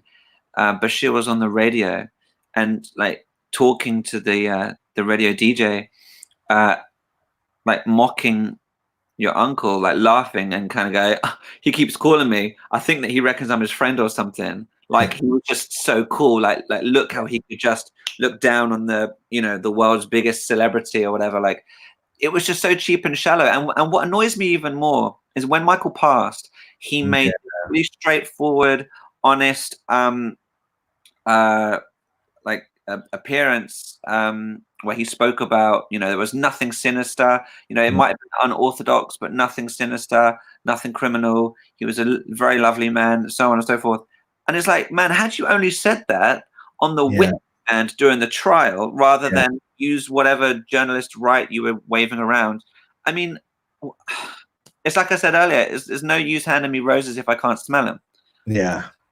Yeah. That's really frustrating. Yeah. Who was Michael's best friend? I would say Michael's best friend, to me, was the one person that he would go to for anything. That was his mom. You know, I think when push came to shove, it was Catherine that he would go to. It was Catherine that he would call. It was Catherine that, you know, he built the train station for. You know, it was, you know, and it's very symbolic that train station is the one that debunked, you know, that helped debunk Neverland, the Catherine, you know, train station. Yeah. But it's like, it was always, you know, and I've been around for a long time, and I can tell you, you know, yes, he had celebrity friends. He had very good celebrity friends. Elizabeth Taylor was an incredible friend to him, but, you know, she didn't compare to his mother in terms of that. His mother was his mother, and that was his life. Yeah. And it's not even a compare. It's like there's different categories. That's a different category. Yeah. So, she was his ultimate rock through thick and thin. Through thick and thin. And his dad was his ultimate sword, basically, to get him through everything. She was a shield, and his dad was the sword. Yeah. Let's see. Did I meet Elizabeth? Yes. plenty of times. I met Elizabeth in Singapore, or not Singapore, when we went to visit him in '93, I think it was, for the Asian tour. She flew up there a couple of days later, and so I met her. Online, isn't there? Huh? There's a videotape online on YouTube. Yeah, we met her and her husband at the time, Larry. They were extremely nice. I still wasn't into movies as much, so I kind of kicked myself. You know, these are the certain regrets I have, because if I knew like Elizabeth Taylor, I would have probably hung around more to ask her questions. You know, like, hey, you know, but at the same time, I was always respectful because I met Marlon Brando. Same thing. Wow. I met Marlon Brando. Did I meet him? My memory is bad about this because I was there at Neverland. Michael's team, huh? Right? His son Miko was part of Michael's team. Oh, I met Miko. Miko was incredible. I've known Miko my whole life. I'm trying to think. There's one point where Marlon Brando was living at Neverland. Oh, wow. And I'm trying to remember, did I get to meet him or did I just meet his room? You know, I think if I met him, I would have known I met him. I don't think. Roughly what year was he living at Neverland? Later on in life, when he was, I don't know what I'm allowed to say because I think it's private, but he was living at Neverland at one point later on in his life. I think I'm wishful thinking that I met him. I don't think I met him because I know I remember meeting Elizabeth Taylor and I know what she was like, you know. Yeah. I met her after my uncle passed too, with the kids again, you know, with Paris and how was she? She was incredible. You know, she was incredible and she comforted us and I met the person that now is taking care of her estate, which was her assistant at the time. He was extremely nice. They were all extremely nice. And yeah, you could tell why my uncle cared about her and loved her so much. Yeah. But I loved her and respected her just because I would see her on TV defending my uncle. Yeah. So closely. And she didn't care who it was. She'd go head to head with them. Right. And I said, you know, this is someone that is truly, and she, you know, she didn't desert him. Yeah, she had unwavering loyalty. Yeah. Wait, hold on. Beautiful lady, dude. I don't know. Understand that. Is Miko going to be in the doc? Miko is on my interview list. Miko, not because of just the Pepsi scenario as well, the Pepsi commercial. You know, he was one of the first to, I think he was the first to get there and help put out the fire. You know that.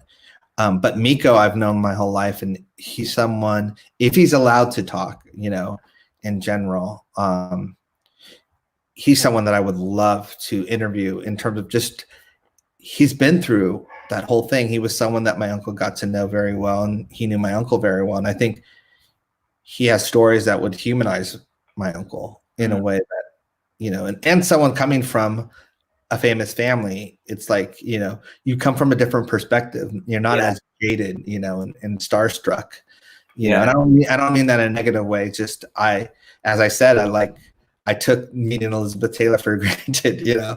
Yeah, like if I was not in this family, someone might have said to me, you know who that is, right? And Elizabeth Taylor. Yeah. I would be like, oh my God, you know, and I would have treated her differently, but I just wasn't like that. Yeah. Yeah. Let's see.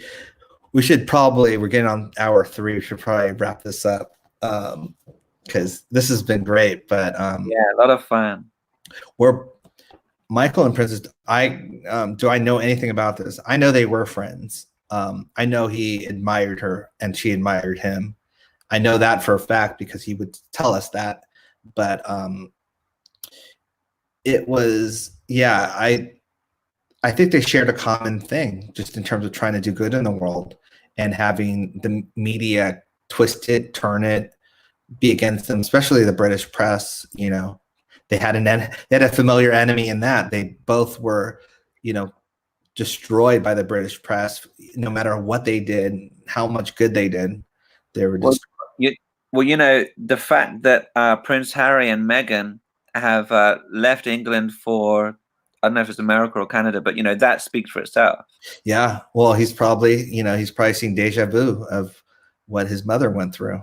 Exactly. He was like, I'm not dealing with this again, and I don't blame him. You know, so yeah, that's the answer I know, and I'll never forget when I heard the news about her passing. We were in the studio. I know exactly where I was sitting, you know, on the sofa when I heard the news about her passing. So yeah, and I was more, I remember crying, but I was more crying for the world because I think that, you know, because when my uncle passed, I was in shock, crying. You know, it's different, but I think that will kind of be someone that I can identify with what probably the world was feeling, because the world was in pain. And I think Kobe Bryant was another one that kind of like made the world cry together in that way. Yeah. Did you ever see the Larry King interview with the shadow that walked across the doorway? Was Neverland haunted? I don't think Neverland was haunted, but I could tell you it was very scary at night. You know, just, you know, especially there's a time when I lived there alone, like where my uncle went to Bahrain. Yeah, I get Bahrain and Balmain mixed up. So, yeah, I saw a house there actually. Yeah, and so there was a time when he left to go there, and so I was there for a couple months after, just by myself. You know, obviously the staff was there, you know, and whatever, but then they started leaving, and it started becoming spooky, where I started being like, oh, okay, I think I got to get out of here, because it's a, you know, then it became, you know, I'm a horror fan too, so then it became like, you know, like this is a big house, you know, there's certain places that I'm just like, now I'm like, okay, you know, this light's not on, and I'm hearing things now. But you know what, Taj, I can't believe I've never told you this before. In response to that question, man, I have stories from when I went to the ranch from friends like who work there in security, particularly, that like would keep you up at night and would have you making the movie version of it.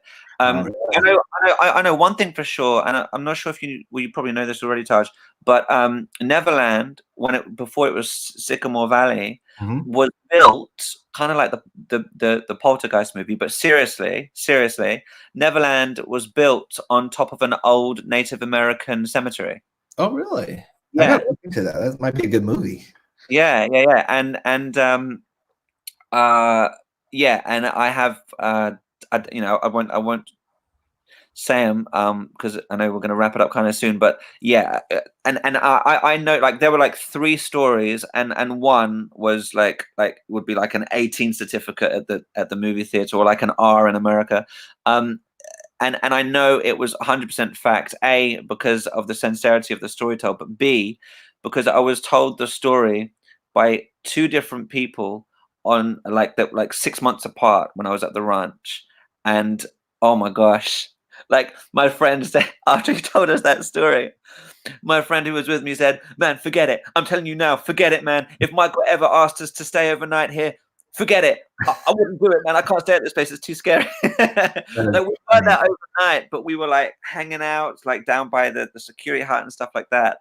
But it was spooky, eerie stuff. And apparently after the raid, the spirits, you know, but they were very serious about it, went mad, and they would do all kinds of stuff. But a lot of the things would happen when Michael wasn't at the ranch. I'm so happy I didn't know those stories back then. That would have changed my whole naive experience of like just traveling at night and all that stuff. You know, I would have looked at it differently, and not in a good way, because I would have been. I'm a big lover of horror movies, but I'm also a big scaredy cat. So I would have easily like started, you know, like, I don't think I'll be going to the movie theater tonight. You know, it's funny. It's funny you say that, because my dad is intrigued by like the horror and the paranormal and stuff. But he was, man, if something was going on, he'll be the first person out of the room, you know? Yeah. I don't need to hear it twice. You know, I'm just, hold on one second. Let's see. We'll answer 2 more questions. Did Michael ever have time to recover from the trial when he left for Bahrain?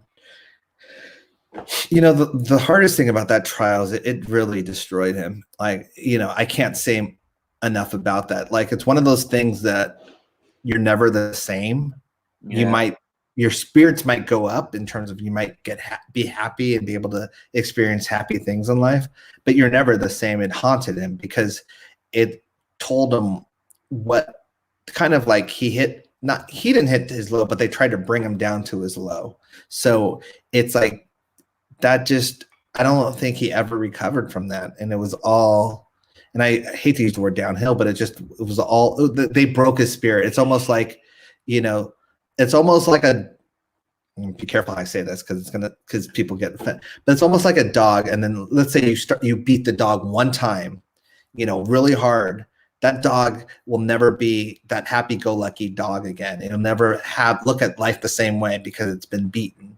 You yeah, know, you've killed the joy out of it in a certain way. That's what I felt like it did with both Neverland and my uncle. Is it made him never be able to get back to the place that he was in terms of and the feeling that it was. I mean, it's just so heartbreaking, you know, and as well, you know, all the vultures and the parasites of the media world just feeding off it, thirsty for his blood. Like, Yeah. what did he ever do to you? Yeah. Well, I that's mean, the thing. it's a miracle that he lived as long as he did, because I think anyone else in his position probably would have died in the process, and he Oh, still yeah. came out standing tall. He walked through burning flames, still Yeah. tall on his own 2 feet, no mark, and you know he was really defiant. But of course, I can't imagine how heartbroken and hard it made him. Oh, yeah. It was, yeah. I just never the same again. Um, I'm not gonna click. Well, someone just asked, "Will 3T tour ever again?" I can probably say definitively yes. You know, with my brothers, yeah. I mean, that's a guarantee. We love touring. We love being 3T, even though we're all doing solo things right now. In terms of my brother's doing solo projects and I'm doing, you know, this project. 100%. You know, that would be. There's no way that we couldn't do that. And I think this being the 25th anniversary, um, soon something probably will happen. I mean, it's going to happen a lot later now, but it would have happened sooner. That would be amazing. Yeah, it would be amazing for us too. I mean, we love touring, we love seeing everyone. You know, at the same time, like the industry, I think, is ready for touring again. You know, it's hard. It's just, yeah. I remember seeing you guys at the Hammersmith Palais when you were doing the big reunion show, and it was just electric. You had, you know, you were working the crowd. You had that Jackson.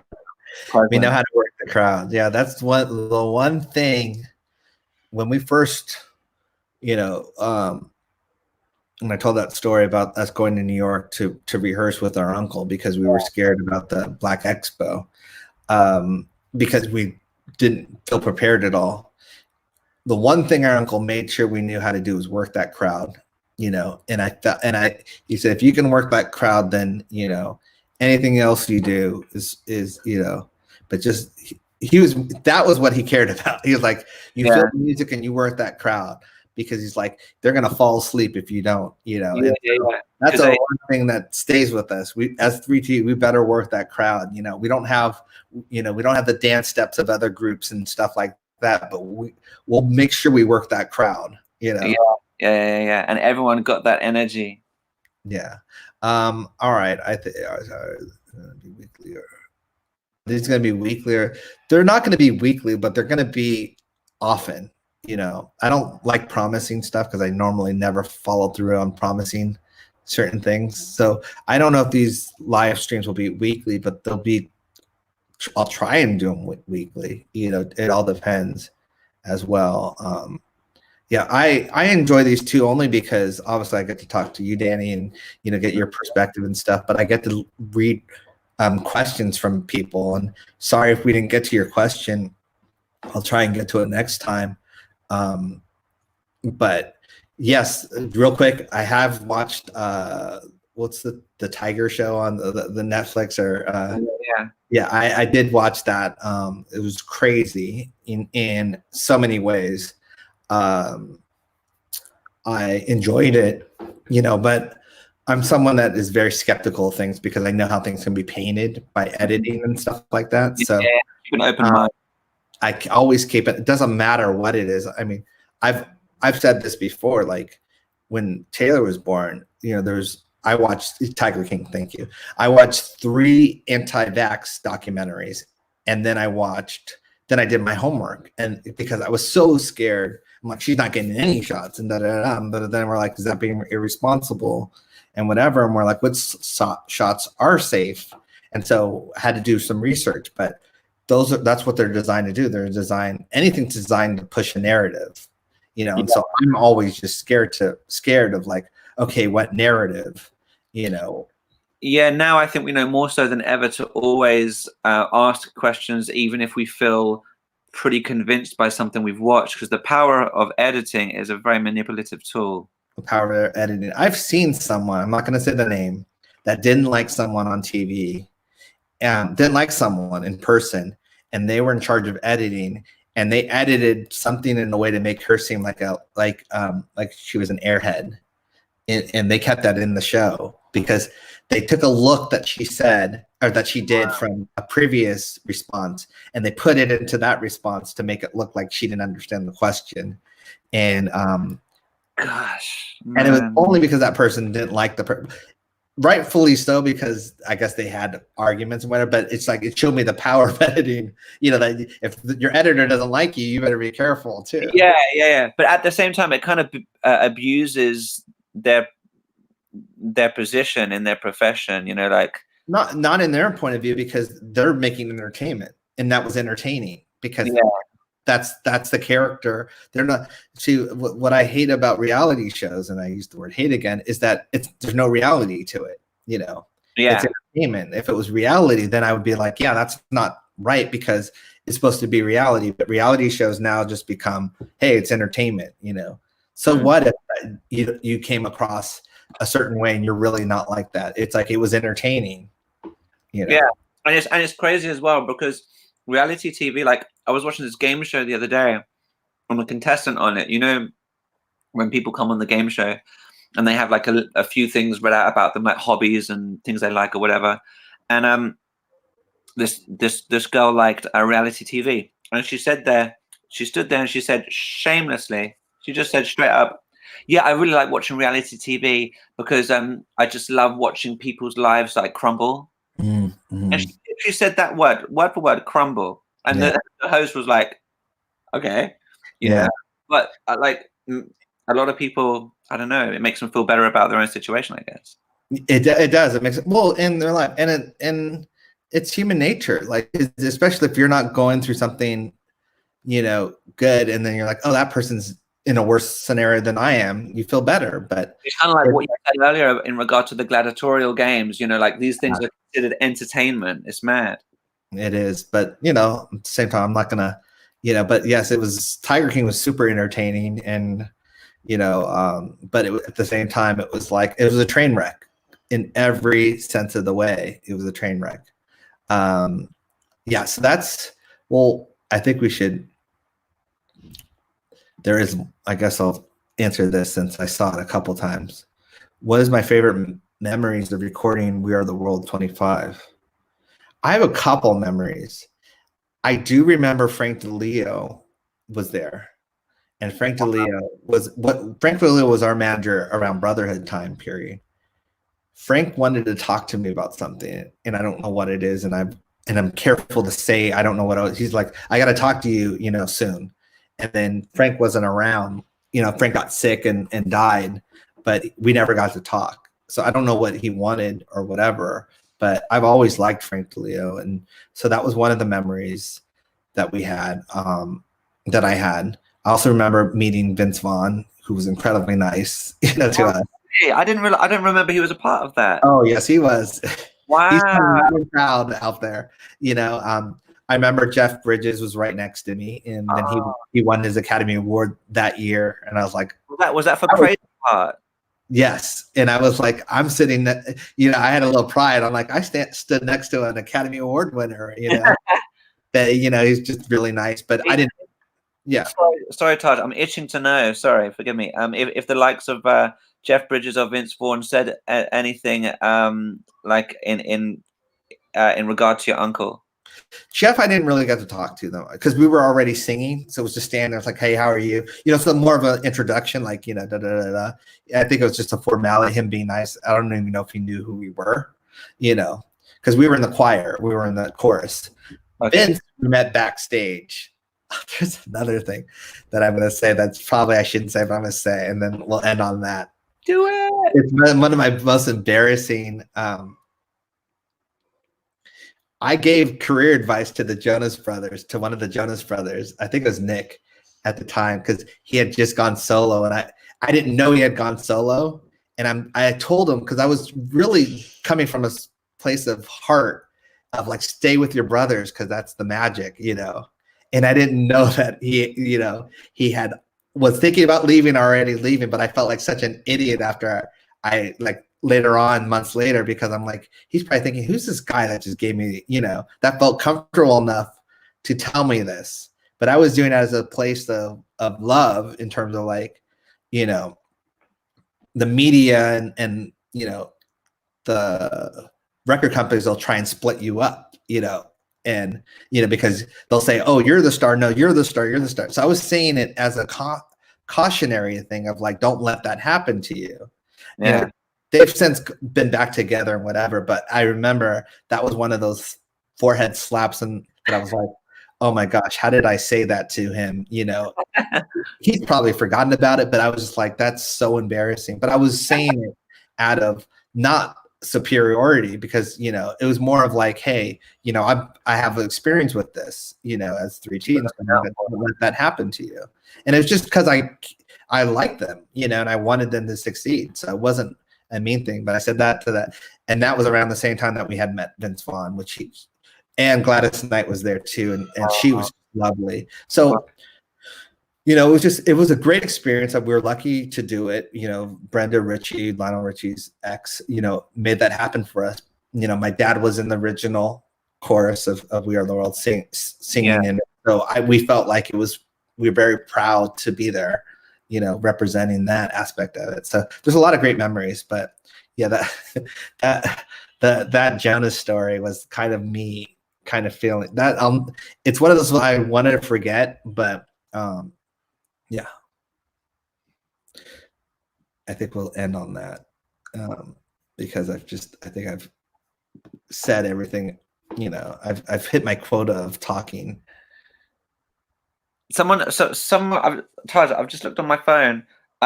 Someone has texted me something to ask you. Yeah. Should we wrap up, or are you good to answer it? Yeah, definitely. If it's one last question, let's do it. Okay, it's just regarding the documentary from my friend Dan. He says, ask Taj where the documentary is as far as progress. How far have you got? I can't talk exactly how far I've gotten in terms of it because I don't want to give up too much of it. Yeah. But I'm still planning on releasing it. Well, I was hoping to release it still this year in terms of like, you know, but now with this lockdown, every month that they continue something, that's a month that we can't interview people still.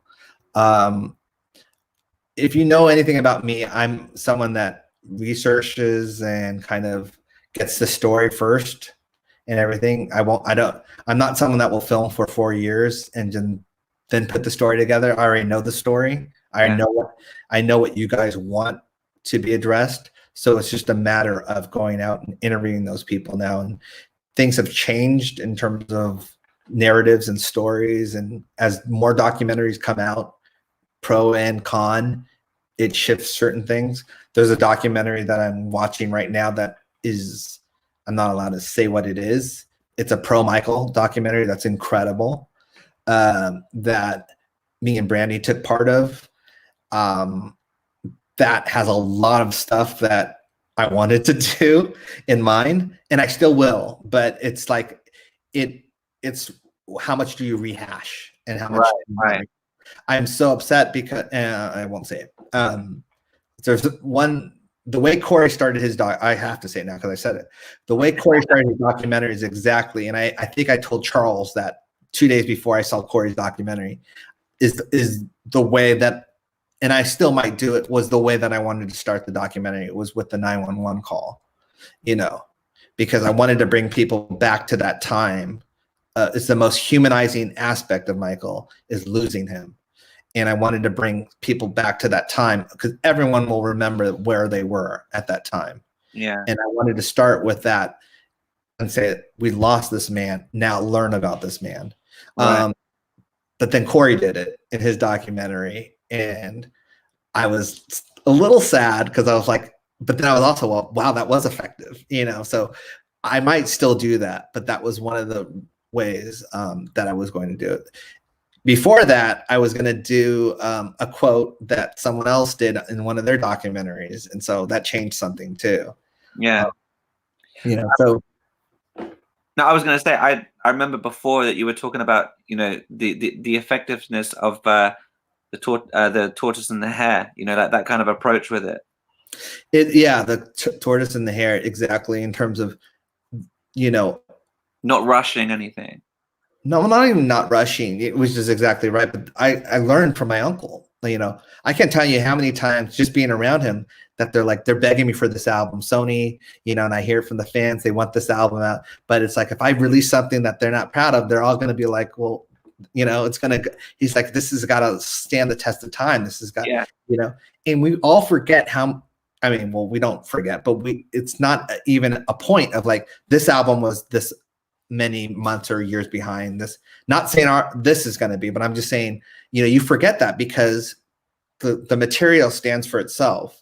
And I want to make sure that that's the case, because I don't want to waste anyone's time. And you guys have been gracious enough to donate. I don't want to waste any of your money either in that way.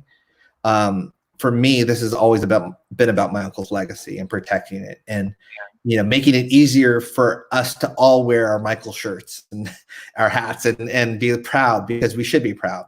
Yeah. And so that's the effectiveness of it. And it's gone from a movie to a series to a movie to a series. Yeah.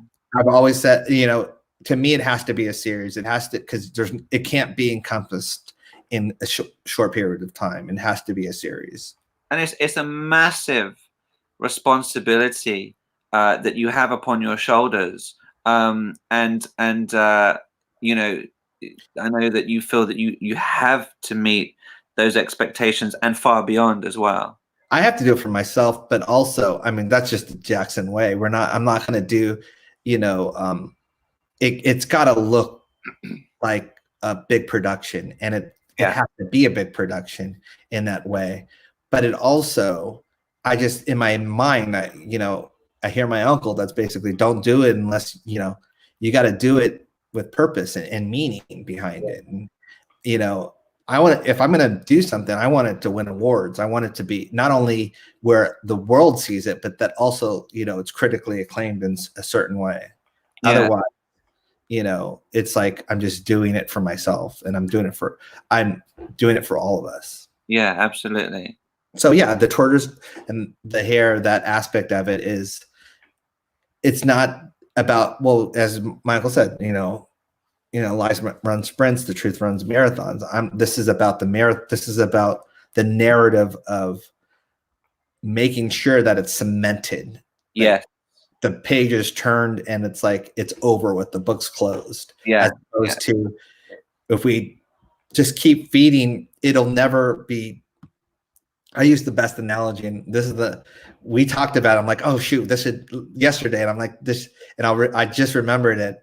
It's like, and forgive me if this is too close to you, but it's like cancer. If someone is diagnosed with a cancer, and then all of a sudden, you have to make sure that if you have to get that cancer out of their system, completely out of their system, with no chance of it coming back. Otherwise, there's that percentage that it could come back. That's what we have to do with Michael's legacy. We have to get this cancer and these lies completely out of the system. Otherwise, if there's one thread that they can, weed through, or just manifest again.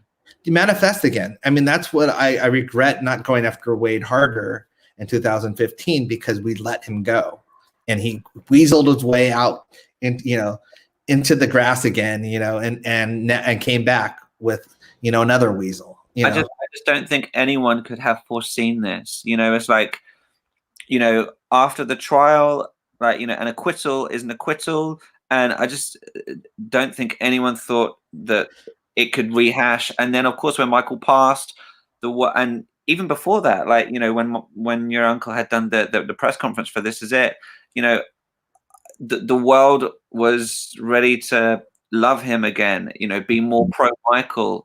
And the allegations just seemed so far long behind us. And it was like anyone who believed that there was any truth in that, that it was just a joke. Like, we could never have foreseen this. Yeah. Someone said, "Don't trust anyone, Taj, darling." It's true. I don't. I mean, not anyone when it comes to my uncle, because the thing is that I've been so close to the vest, and I've, as I said, yes, there is another pro Michael doc. Someone asked that. I'm not allowed to say more about it, but I can tell you from what I've seen, it's very effective in that way. I don't know if it'll get to you guys though. Like, I don't know what country or whatever it's going to be released in, but I can tell you it's very pro Michael in that way. But it's, when I say that, I'm not saying that in a naive way. It's just presenting the facts. I hate to say that that's pro Michael, but that's just, that facts would be just like, oh, it's, but it is. But I do things in certain ways that a lot of people don't know I'm doing it. I knew Square One was coming out before Square One came out, because obviously me and Brandy were in it. Yeah. So it's the same thing with this. I know this is coming out. So there's certain things that change in that way. But I can tell you my interview list hasn't changed. People that I've interviewed and people that I want to interview hasn't changed. But there's a strategy behind it. I think a lot of people are now more receptive because it's been so long, that might now do. There's people like Big Al that have said since day one that they'll do it. But then there's others that are like, they've said their piece and they've defended him, but then they've not resurfaced. Right. So those are a little more, you have to be more cautious of, in terms of like, maybe they're not feeling comfortable, or there's something around them, politics and and all that stuff. So you just have to be cautious of everyone's scenario and everyone's what everyone's going through. Yeah, sometimes it's not as straightforward or black and white as we all wish it could be. There's certain things you have to consider. There's always something that someone either is going through, or some I hate to use the gun against their head analogy, but even whether it's a publicist, an agent, there's people will say, I won't let you talk about Michael, because there's no upside to it. You're just going to hurt your career. It's like the actress Zendaya took. Yeah, you know how I'm talking about, Zendaya, don't you? Yeah. She took every given opportunity possible to talk about how much she loves your uncle and what a huge fan she is. Even like when she's doing interviews for films that had nothing to do with him, she would be her. Yeah. And it would be always like Instagram posts, every birthday, every anniversary date, and then every, sometimes couple days, but definitely, or sometimes few weeks if it wasn't a few days between. And she'd always be packed wearing a Michael t-shirt, even one that had a picture of your uncle on it and it said "Misunderstood" with a crown on his head. Just always loved him so much. Like every magazine article, there would always, it was never anything Zendaya without a little bit of Michael in there. And then even on her Instagram, when Leaving Neverland came out, up until 2013 onward, every Michael post was removed and taken down. Yeah. Everything prior was still there, but everything 2013 onward was taken down. And I was so disappointed. But then I kind of thought, it's probably management telling her to do that. Oh, 100%. Well, and also she has an HBO show. Exactly. So it's like about the same time. Yeah, I think it was coming out. I don't even know if it was out at that, but she was like halfway through promoting it all and doing the marketing. Yeah. So it's like so what I tell those people, like, I'm not yeah, I mean, it's hard when you take things Michael down because it kind of sends a message that you're trying to, but I'd rather them just not say anything, Yeah. So and so I give them a little benefit of the doubt because they didn't say anything. Yeah. As opposed to, because I can tell you in 2005 how many people let my uncle down by not saying stuff, but I'd rather that than people being vocal and saying something because they think it's the right thing to say, even though, but yeah, the agents and publicists were the main reasons why people didn't say anything in 2000. Really? Yeah. Oh, I know that. I know they were Wow. told specifically not to, because there's no upside to it. They just ran. Yeah, it's funny you say that. It makes me think of when Geraldo was making a point, like when Michael passed and like just after the memorial, and he was saying, where were all these people during the trial? Well, yeah, all the ones celebrating him with the shirts and all that stuff. Yeah, but that's the thing. I mean, there's people that want to be on the winning team, and there's people that will follow the sports team in their, glory days and their defeats. That's a true sports fan, in that way. Not the ones that the bandwagon people. So it's the same thing with anything. People want to be, and that's what I say in terms of let's make sure we get the truth out there and we get the knowledge out there to people that it's, don't feel bad for celebrating Michael Jackson. He's innocent. Because the more we do that, the more people will actually, I don't even say join our team, but will feel inclined to do the same thing. Yeah. We'll be an ally for the truth. Ally for the truth, or at least, we're seeing a lot more celebrities now wear shirts and all that stuff. And it's been so long, and the Dave Chappelle's and stuff have kind of given them permission by saying, I don't believe this, really, so great. Little things like that help to push it to the point where others are like, well, I'm not alone. Dave, all these other people don't think it's true too. And so, I think some as well like feel like it would be like treading eggshells because Hollywood is such a small and tight knit group of people at the top that control everything and are just so petrified and terrified of their career suddenly going down the toilet. Whereas some people take a different stand and their moral as to what's right and what's wrong is somewhat different. Yeah, it's the hardest thing about this has been that a lot of my uncle's biggest advocates, like that weren't scared to go against the Hollywood machine, like the Marlon Brandos or the Elizabeth Taylors, or even like Carrie Fisher. Yeah. It's like they're not here. I know, it's so frustrating. And that's the thing. They would be Carrie Fisher would not let this happen. She would be, she would have used her profound or newfound fame in terms of with Star Wars to be like, because she's the type of person that, they're the type of people that can't keep quiet when they know the truth. Yeah. So there's certain things that bother me because it's like the timing is just, they picked the perfect time to do it when there's not that many people that were the yellers and the screamers. Yeah, that is frustrating, really frustrating. Like like you said, Elizabeth Taylor as well. I mean, it's and so sorry to leave on a sad note. I don't want to leave it on a sad note. No, it's not a sad note. As I said, I thank everyone for everything they're doing in terms of supporting my uncle, supporting, his music, blast his music, play his music, help trend tomorrow the Heal the World 2020. Let's keep his memory alive, his legacy alive. I already interviewed Tom Mesereau. That was a question that someone asked. How you plan to divulge the documentary in terms of what does divulge mean? Like announce it? Yeah, like just I guess like the general structure. Oh, I've watched like so many documentaries because I don't want this to be boring either. Like some of them are really boring, but then some of them are very entertaining. The documentary has to be like my uncle was.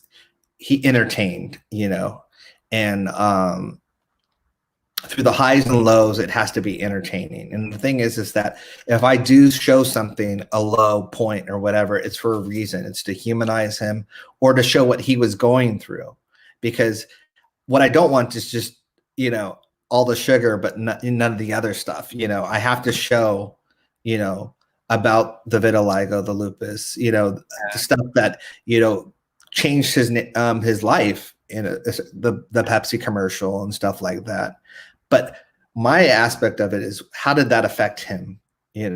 Not the tabloid sensationalism of it, but what did it do to him? How did it affect him in that way? Because that is the most important thing. What did Michael Jackson go through? Not what did the press tell you he went through. What did he actually go through? Yeah. And then also in terms of, I'm going to be real honest here. So I went blank. So I Googled divulge.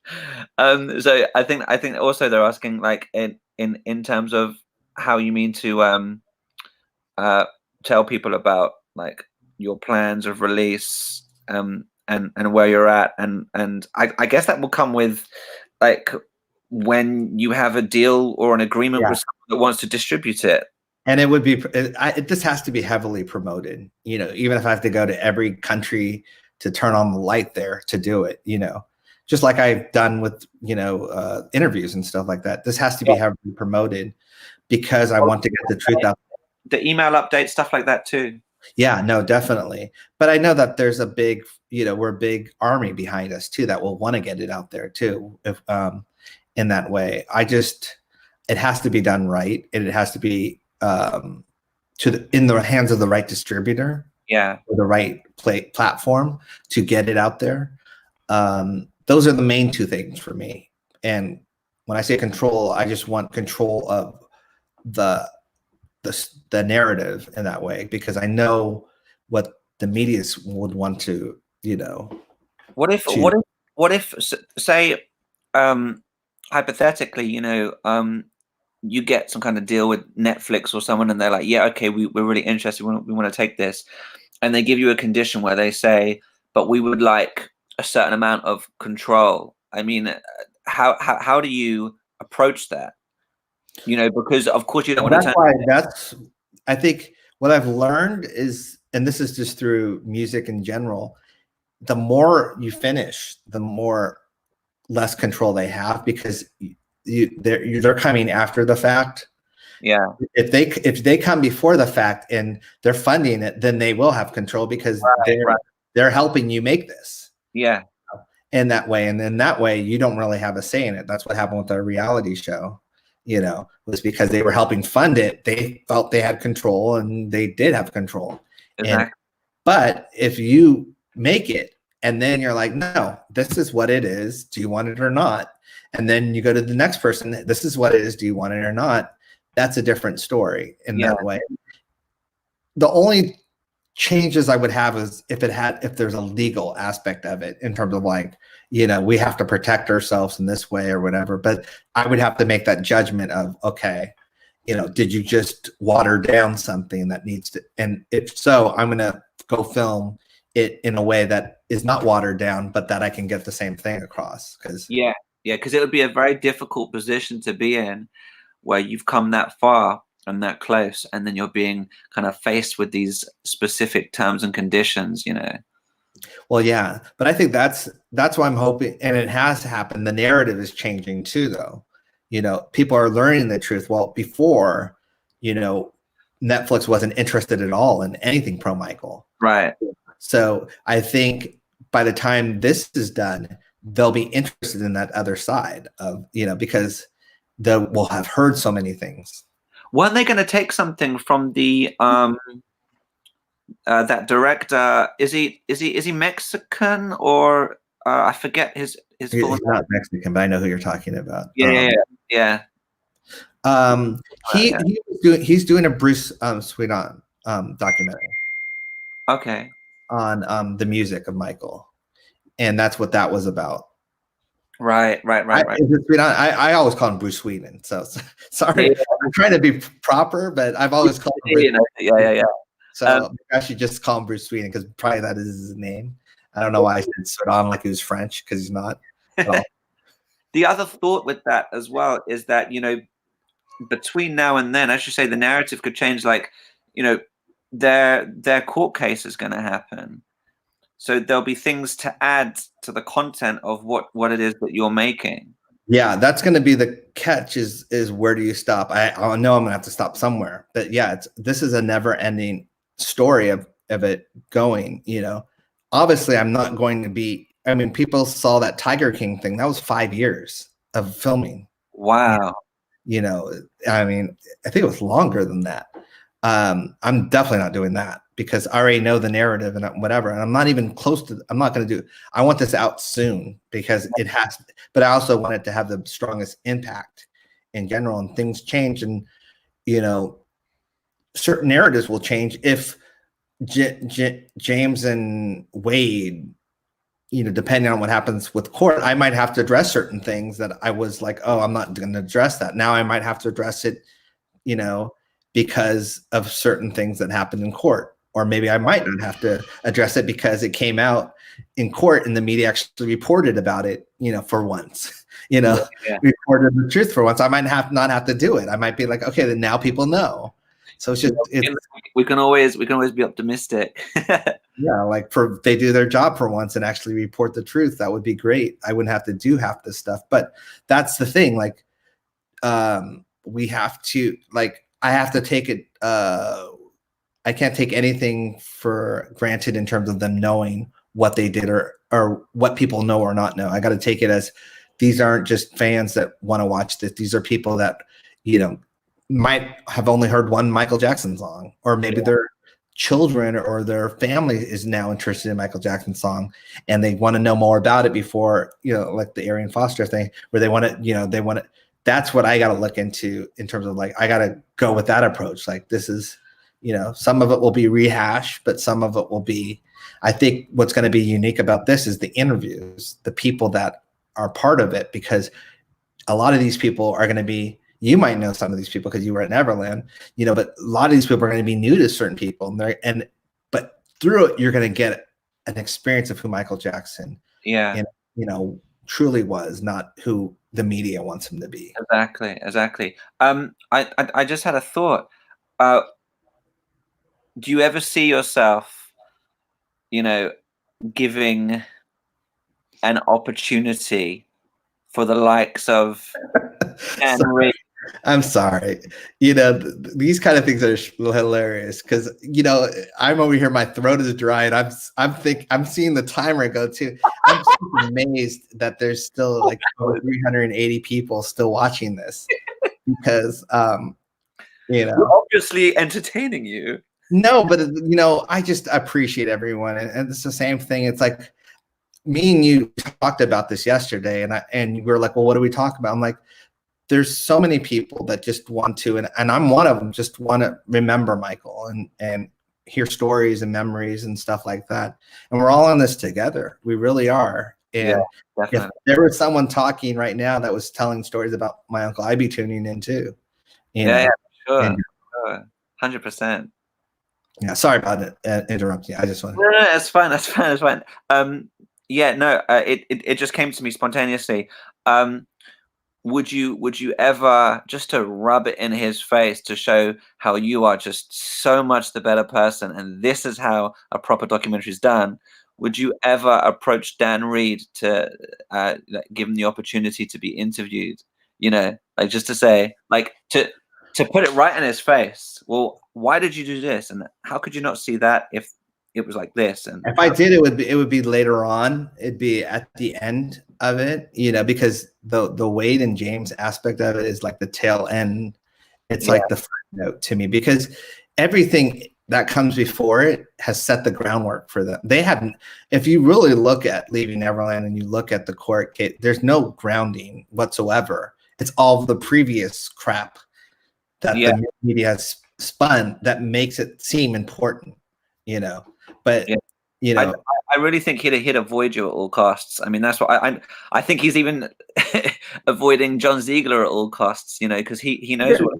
look, every time they open their mouth, they get caught in a lie, and that's why Wade and James have stopped doing the interviews, is because they contradict themselves, they contradict what they've said in depositions.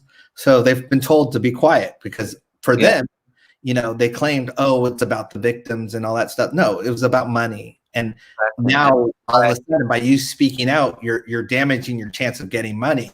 So now you're quiet, because if they didn't care, they would be out there still, doing interviews saying, you know what, screw if my court case goes, I got to get, I'm a champion for something.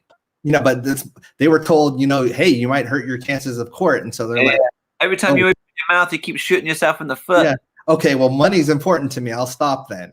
Is really what it is. And it's always been that, because they don't care about the movements and stuff like that. It's been about opportunity and money. And they've always been like that in that way. The difference between them and other people that have been, lucky enough to be part of Michael's life is that other people look at it and they look at it as,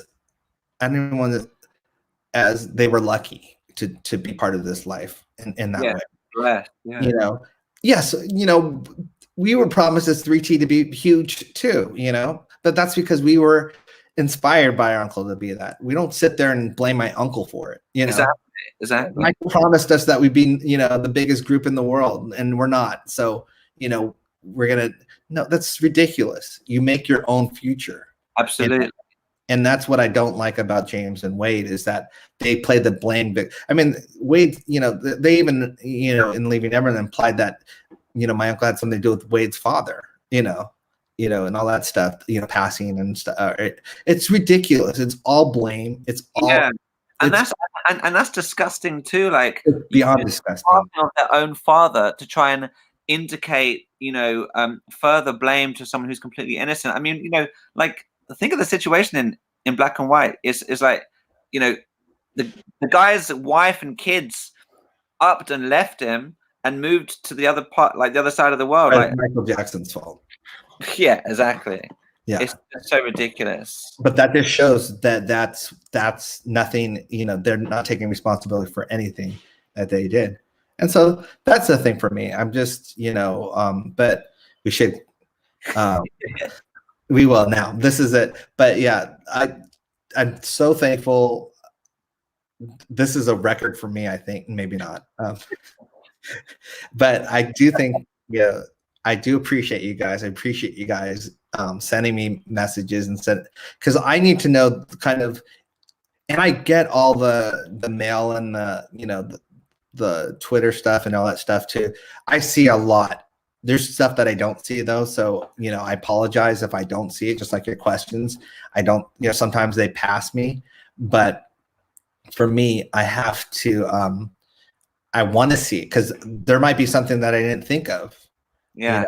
All of a sudden that's like, wow, that's a great, idea in terms of that. Someone sent me something about, the profile of a pedophile and that Michael never, doesn't fit that profile. And sent me this extensive, research, and I'm so appreciative of it.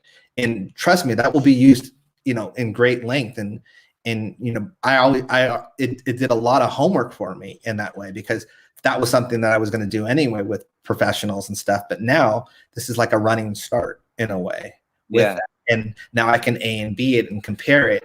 But there's so many things because he doesn't fit that narrative. He doesn't. They try and weave him into it. The only thing they have is grooming, and grooming is such a ridiculous word. It's another word for it is actually being charitable and giving stuff to people. Exactly. They turned it into, so my uncle groomed me because he paid for my schooling. It's like, that's ridiculous. Yeah, completely. But they turned that into a word because they need that word because that fits their narrative. So they're lingering onto those words. Yeah, and don't forget.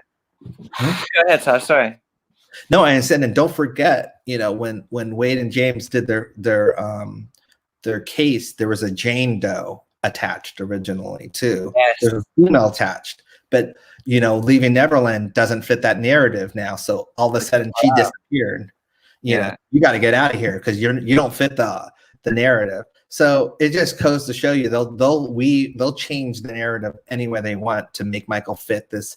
It's like a what's it called, square peg in a yeah, in a round hole. In a round hole, yeah. Yeah, and that's the thing. It's like, you know, they're trying to say that Michael's every type of pedophile. No. It doesn't work that way. He's either one type or he's none of them. You know? Yeah. No, he's an ever-changing one. He's one that bullies you into testifying, but then at the same time, you know, you're in love with them to the point where you want to testify. You know, it's like, which one is it? Is he a bully, or is he someone? Yeah, or you didn't realize you were abused at the time. Yeah, it's just ridiculous. And Taj, sorry, I have to say quickly, because you were saying about, you know, in Leaving Neverland, they were saying about different things, and that they were trying to use everything they could to hold on to and say this is their his way of trying to groom them and stuff. There was a brochure that your uncle had while purchasing the ranch while it was still called Sycamore Valley, and I think it was Safe Chuck's mother that was showing that in Leaving Neverland, and clearly saying that this was one of the ways he tried to groom us. Look, have this, you know, you can move in with me, and they were given this brochure to kind of be under the impression that they were going to move in. And well, guess what, everybody? This is the exact same one, not the exact copy, but a replica from the ranch. So if there's any truth to their claim, which of course there's not, then how is it that I have this? Yeah, exactly. It's utterly ridiculous. You can just see all the different pictures of the But yeah, and I remember you talking to me about that. But that's the thing. They, you know, and the media will never, you know, they don't acknowledge anything that's pro Michael, you know, or that pokes holes in their thing. So I don't know. Let's end this. Well, we can. And Taj, just to say from myself personally and the entire fan community, we thank you for doing everything that you do, especially when you have a baby at home, and we love you and we appreciate you, and our gratitude is mountains high. Oh, thank you, Danny. I mean, I adore my daughter, obviously.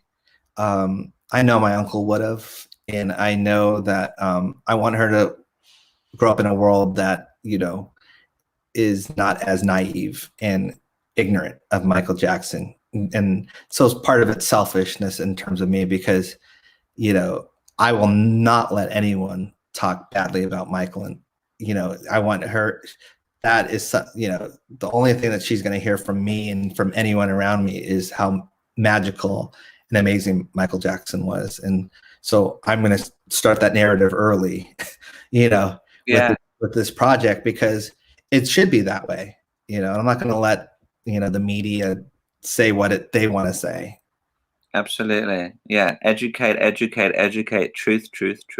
And the younger generation is finding, you know, they're doing their own homework, and I'm very proud of them. They're you know, a lot of the pro YouTube documentaries or just comments were from people that weren't even fans of Michael. They just look them up and they're like, this doesn't pass the sniff test, you know? Yeah, absolutely. You know, so I thank you guys.